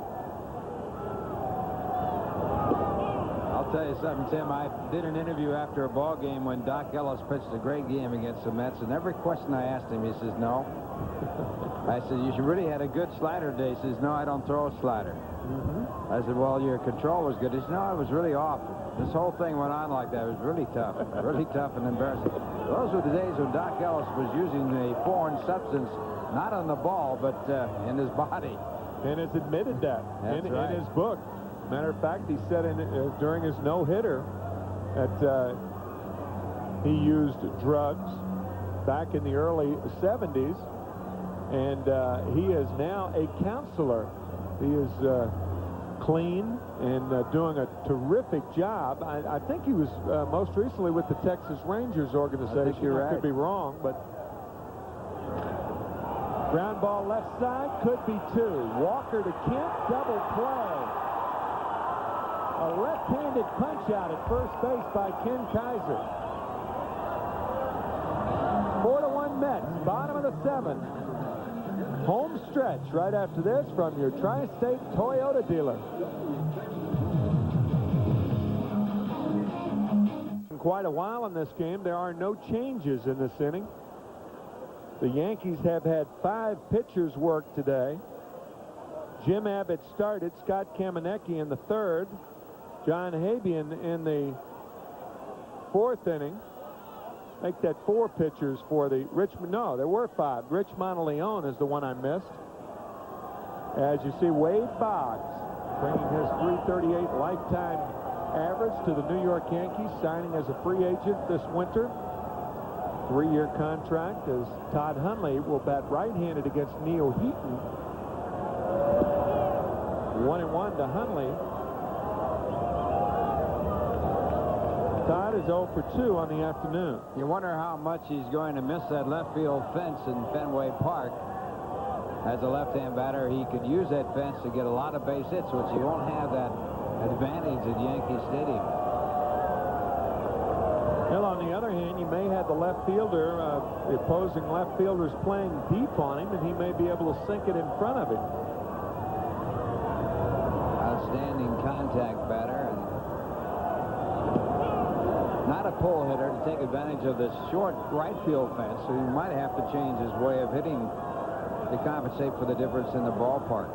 He did have one power year. I believe it was 87 when he had 29 home runs for the Red Sox.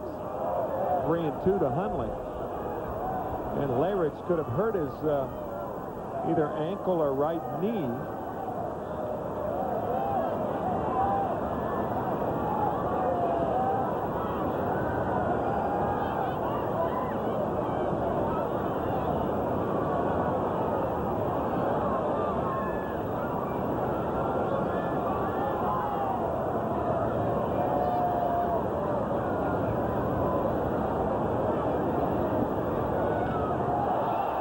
Fly ball left center field over is Gerald Williams, and he makes the catch. Ralph, you were talking about contact and Wade Boggs, a contact hitter. Interesting photograph in Sport Magazine with Mark McGwire hitting. We took a look at it before the game, man. Have you ever seen this before? I've never seen a bat with a curvature in it when the contact of the bat and ball have been made. Now, you see that all the time with golf clubs, but they're much more limber. But I've never seen it where the bat has much more density. Yeah, of course, the golf club doesn't have a wooden shaft either, does it? No. Tim Bogart grounding out. That was a picture that was shot for Sport Magazine. An outstanding picture.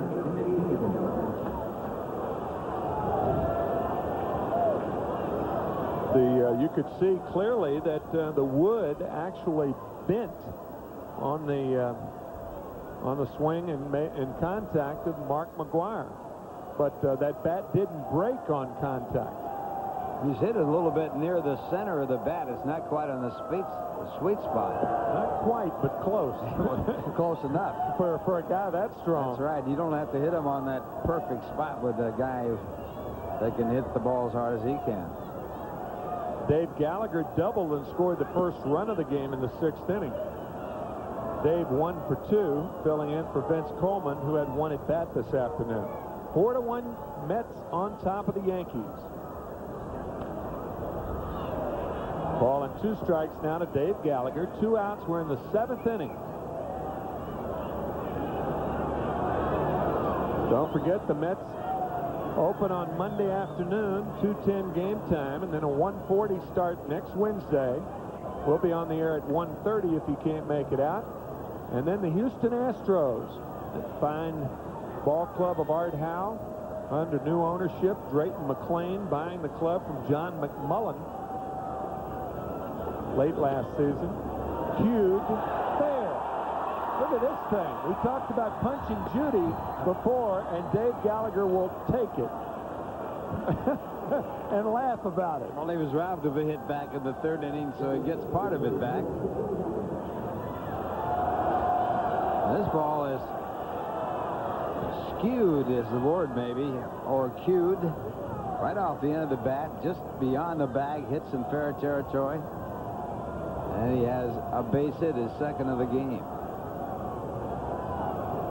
Of course, you're not real happy with those in spring training because it's not indicative of your timing, but during a season, That do might anything even, for a ball like that. you could say it was skewed, cued, but maybe skizzled would be a good to word. bring back another word, one of your words. There goes Gallagher, grounded by Chico Walker to 3rd. And Velarde throws him out. The Mets don't score in the 7th, but they lead 4-1 over the Yankees. We'll be back after this message from Ford. Take the call. Dial 718-507-TIXX.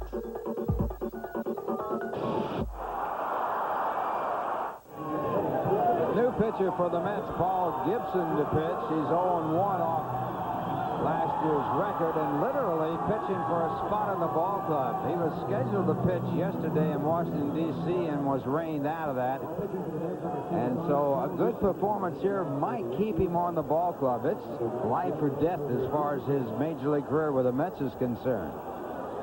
And speaking of yesterday in Washington, D.C., first base coach Frank Howard, the ex-manager of the Mets, had his number retired, number 33. They also gave him a seat of old Griffith Stadium as Deion Jones takes strike one, or ball one, I beg your pardon.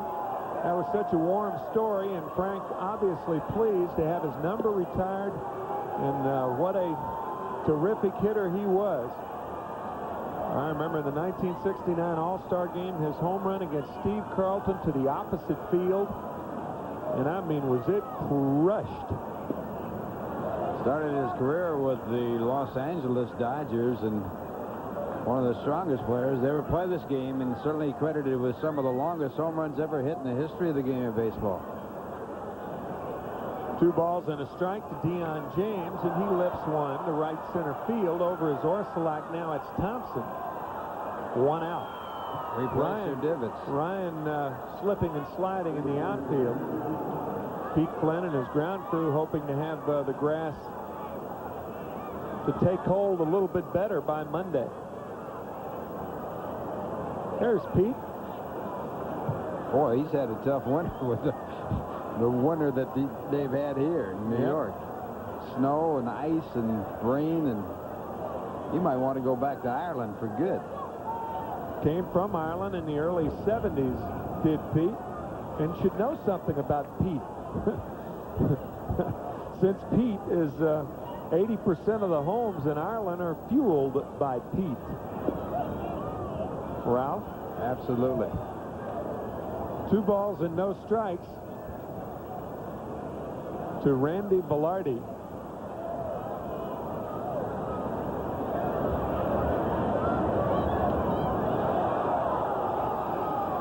Matter of fact, there is only one other country in which Pete is exported, to my knowledge, and that is Russia.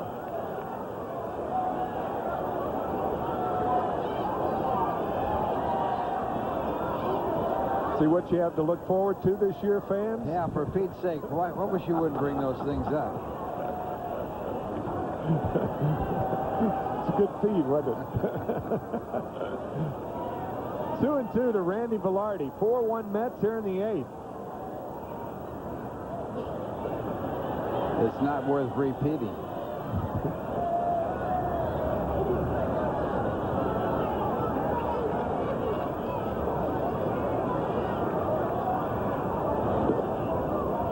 Just misses inside. 3-2 to Velarde. So will it be Paul Gibson tomorrow or Tim Bogart to fill that 25th spot? Paul Gibson strikes out Velarde. 2 outs.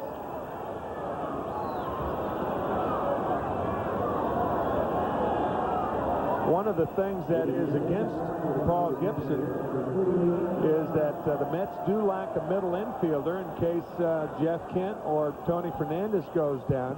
What is in Paul Gibson's favor, however, is that Jeff Torborg would prefer to carry 11 pitchers. But he doesn't know whether he has that luxury available to him.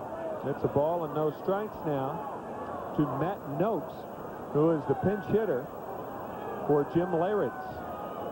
Noakes getting a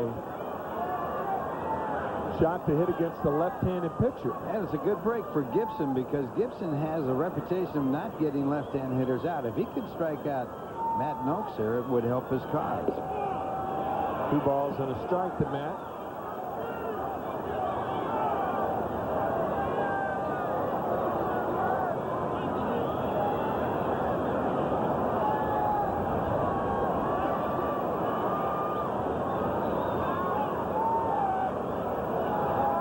It's like the breaking ball here.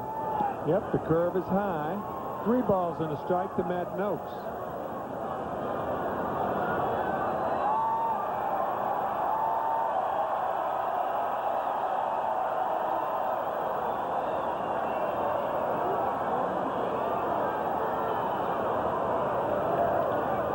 popped up in the infield over his Bogart, and he makes the catch. A strong inning for Paul Gibson as the Yankees go in order.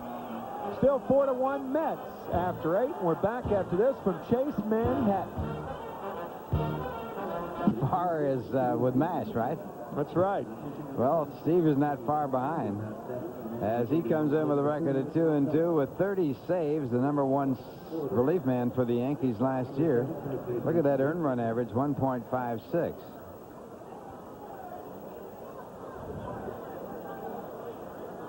And Matt Noakes is the new catcher as Jeff McKnight is the hitter for the Mets. 4-1. Mets on top. A 3-run triple by Jeff Kent with the bases loaded in the 6th inning. That's the difference in this ball game.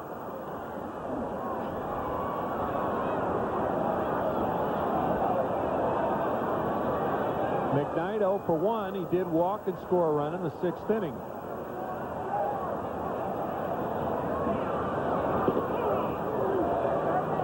One and 1 to Jeff McKnight.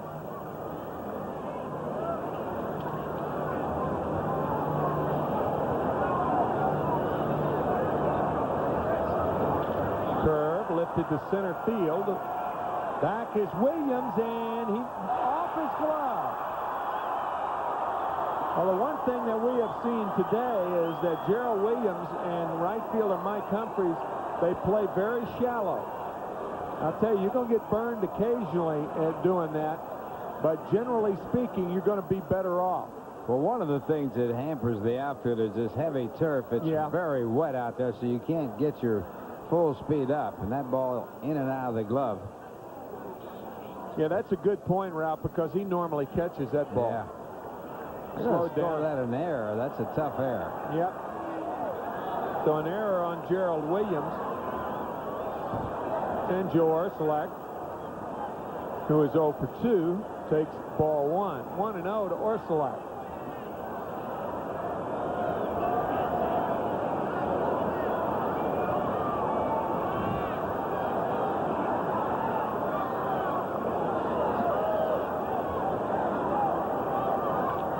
Little looper to left field, base hit. In is McKnight, I beg your pardon, and he scores as Orsulak goes to second base. It's 5-1 Mets.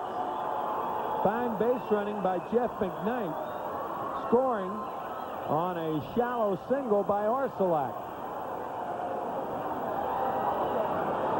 Well, this is an interesting swing. Look how Orsulak chops at this ball. Gets right over the top of it, lines it in the left field. And Deion James with a bad throw home. It can't be cut off. It's too high over the cutoff man's head, and that allows the runner, Orsulak, to go to second. Check out this swing once again. Now watch how he gets on top of this ball with the top hand. He really puts that top hand, his left hand, over the top and drives down the ball for the base hit. Really fought it off the other way. Yeah. RBI number 9 on spring training, and who's the pinch hitter? But Doc Gooden. And the one thing, he's pinch hitting for Paul Gibson, but the one thing I'm sure that Jeff Torborg reminded me, if you do hit a ground ball on the infield, don't be running like you're trying to beat it out. Otherwise, you pull a muscle.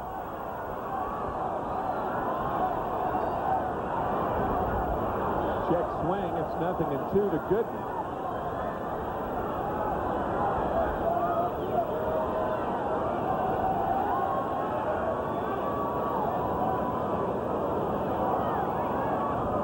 Doc going back to his number 64, the number which he wore in 1984.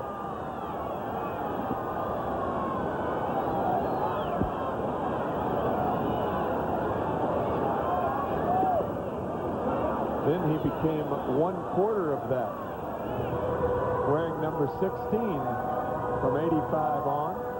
And he's going to go back to that number in the regular season. He's trying to relive and hoping it will rub off that great year he had in 84.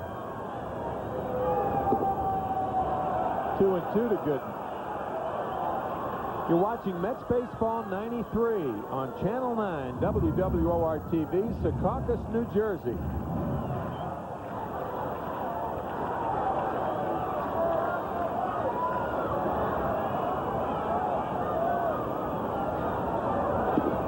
Got him on the breaking ball. So Gooden, as a pinch hitter, is down on strikes. 1 out here in the 8th inning, and that'll bring up second baseman Jeff Kent.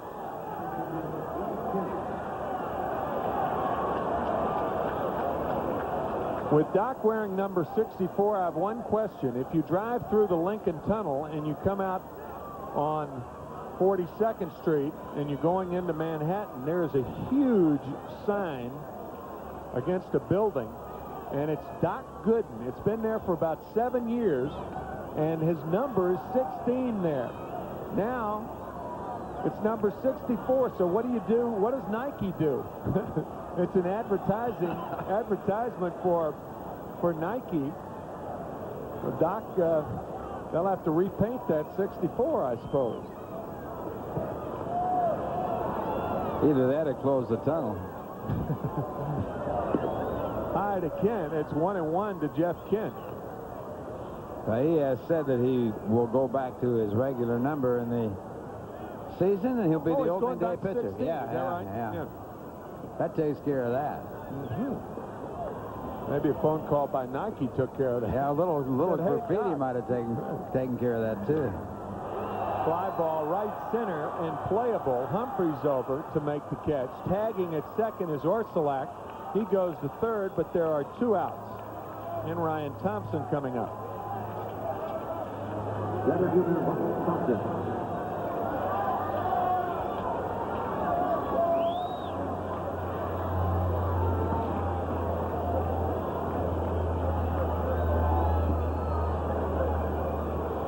Hope springs eternal for this young man. He is still considered a rookie, as he did not have the 130 at-bats last year. So if Ryan Thompson has a good year, a possibility of Rookie of the Year.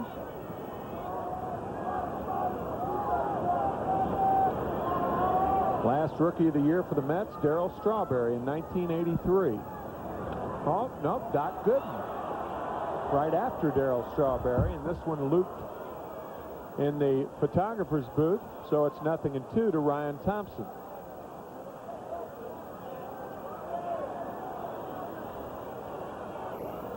Darryl was the Rookie of the Year in 83. Gooden, the Rookie of the Year in 84. Tom Seaver, the first Mets Rookie of the Year back in 1967.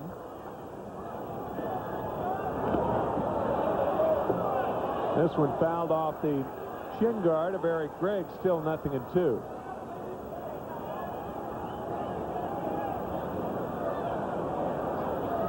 Eric is probably thinking, and I came back for one of these, missed last year. Actually, off the mask. Mass, yeah, that's tough. For the record, by the way, the other Rookie of the Year for the Mets, John Matlack, back in 1972. So the Mets have had 4. Inside, barely. 1-2 now to Thompson.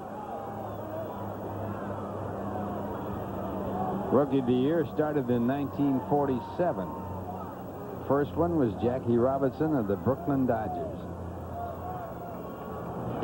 Breaking ball, grounded to third. One-handed by Velarde, and he throws him out. And Ryan Thompson pulls up lame. Oh, boy. One would hope that it's just a strain and not a pull. So Ryan Thompson on the shelf, and what a terrible break for that young man. Oh, boy. 4-1, make that 5-1 Mets here in the 9th. We'll be back after this from Bud Light.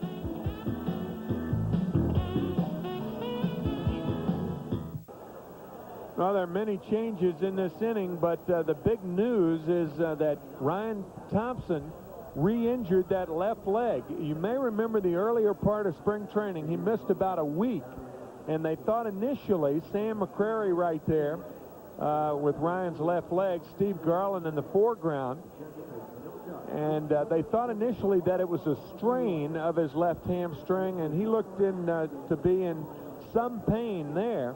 And he limps off to the trainer's room and will have that left leg iced down. Mets are leading 5-1, but they hope that in the process of winning, they don't lose the services of Ryan Thompson.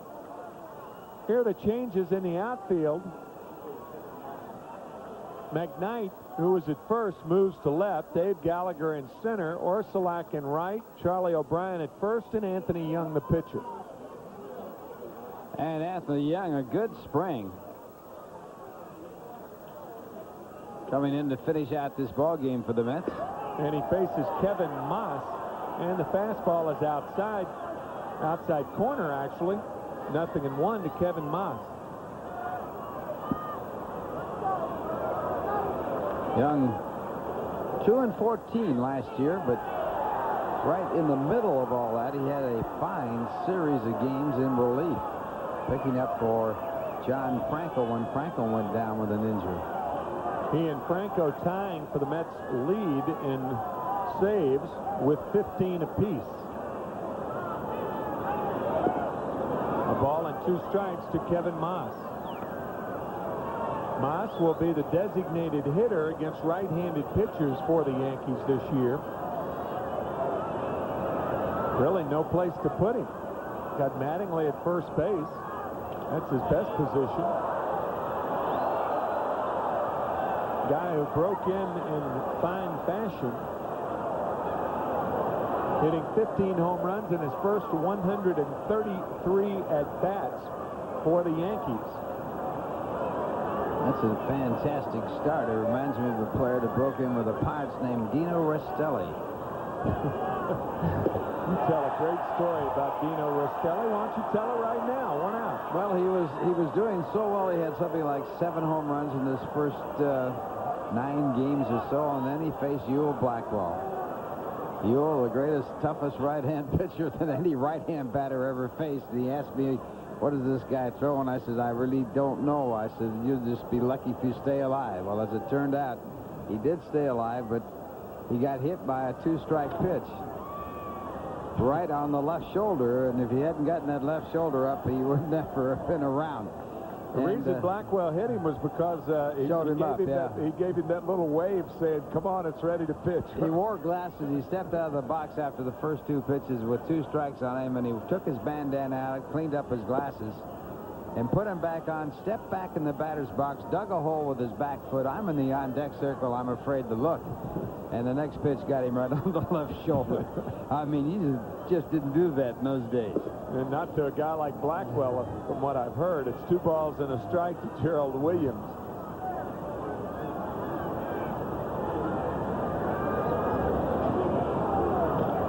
High chopper. It could be a base hit, and will be, as Gerald Williams has Yankee hit number 4 on the afternoon, an infield hit. This copyrighted telecast is authorized under television rights granted by Sterling Doubleday Enterprises, LP, solely for the entertainment of our audience. Any publication, reproduction, use of the pictures, descriptions, and accounts of this game without the express written consent of Sterling Doubleday Enterprises, LP, and WWOR-TV is prohibited. Any commercial or other use of this program, such as by charging admission for its showing, likewise prohibited. It's 5-1. Mets on top of the Yankees. 15,068 total in the house. 14,425 paid. And it's for New York charities, as Paul O'Neill steps up to hit against Anthony Young, and he takes strike 1.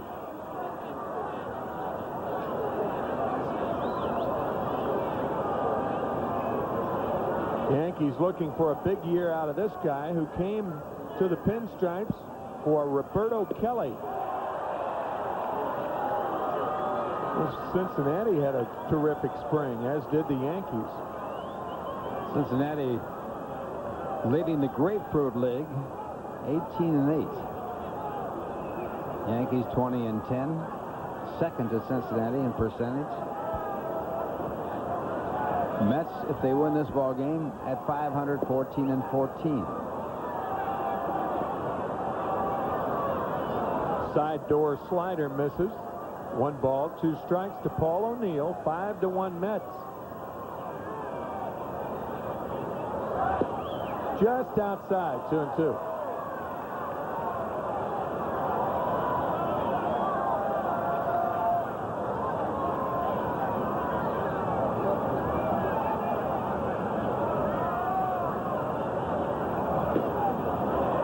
Three balls and 2 strikes to O'Neill.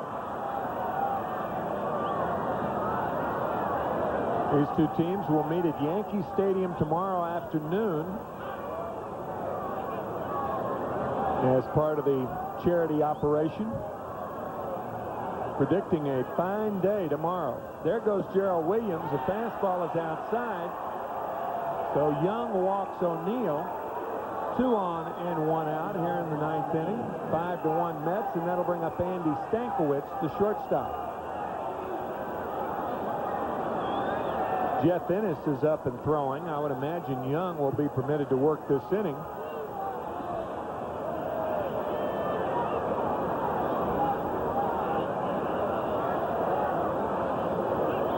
Anthony started last season in the rotation of the Mets, winning his first start in St. Louis, a complete game. And who was to think that before the season was over, he'd be the #1 guy in the bullpen.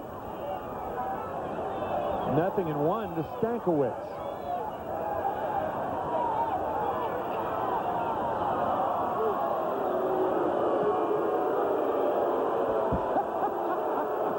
Clete Boyer playing with the crowd around third base. Went to throw the foul ball back to the crowd, and then he was teasing him. He has it in his back pocket right now. Line drive off the glove of Jeff Kent. That would have been a double play to end the game. As it is, bases are loaded. Potential tying run coming up.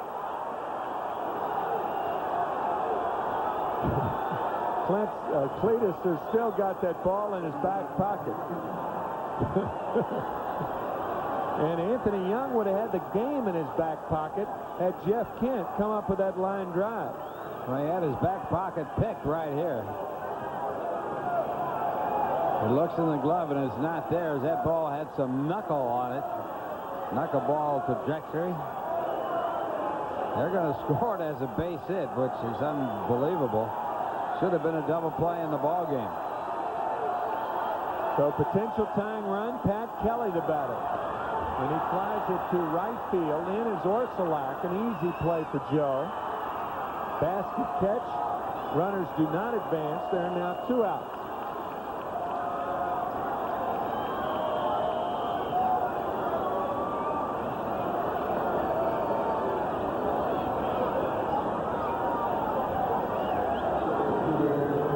That'll bring up Mike Humphreys, the right fielder.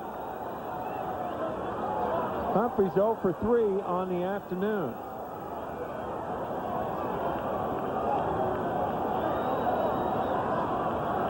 Outfielders playing a little deeper now because Humphreys represents a potential tying run. For the most part, the runners on base do not matter other than the fact that they lead up to the tying run. But the big guy is the guy with the stick in his hand, and it's ball 1 to Humphreys. Outfield does that to prevent the double, or to take as much precaution as they can to prevent the double. 1-1 to Humphreys.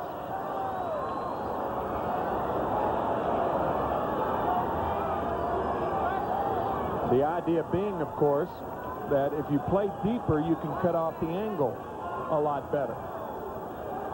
Cut down on the gappers. 1 ball, 1 strike to Mike Humphreys. 2 out. We're in the 9th. The Yankees have the bases loaded. It's 5-1 Mets. Slider on the corner. 1-2.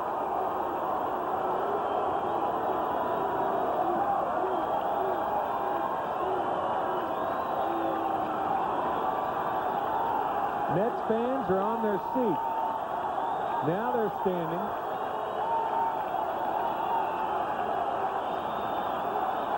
And time is called. And Hundley wants to talk to A.Y.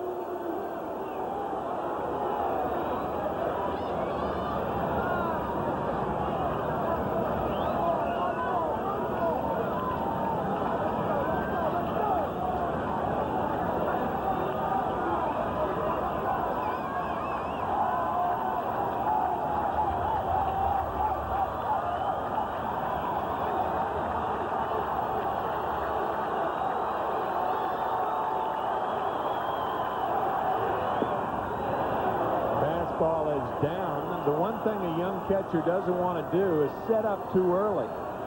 When Hundley sets up to a right-handed batter inside like that, there's only one pitch that can be called for, and that's a fastball. He's outside now. And the slider is lined right at Chico Walker at third. Well, that'll do it. The first meeting in New York of these two teams this year, won by the Mets, 5-1. And look at this. Clete Boyer still teasing the fans over there with that foul ball. And now he says, I'm not going to give you the ball unless you have a Yankee logo. And he did. So that young man, the proud owner of a Major League foul ball, and Anthony Young with one inning of work, and it was scoreless. The only run scored against the Mets today, a home run by Bernie Williams, as the Mets win it 5-1. The big knock in the game, Jeff Kent, a 3-run triple in the 6th inning, an inning in which the Mets scored 4 times. The Mets are 14-14 on the spring. The Yankees record now 20-11. And we will have a Kiner's Corner this afternoon. More post-game comments right after this from the New Jersey Bell Yellow Pages.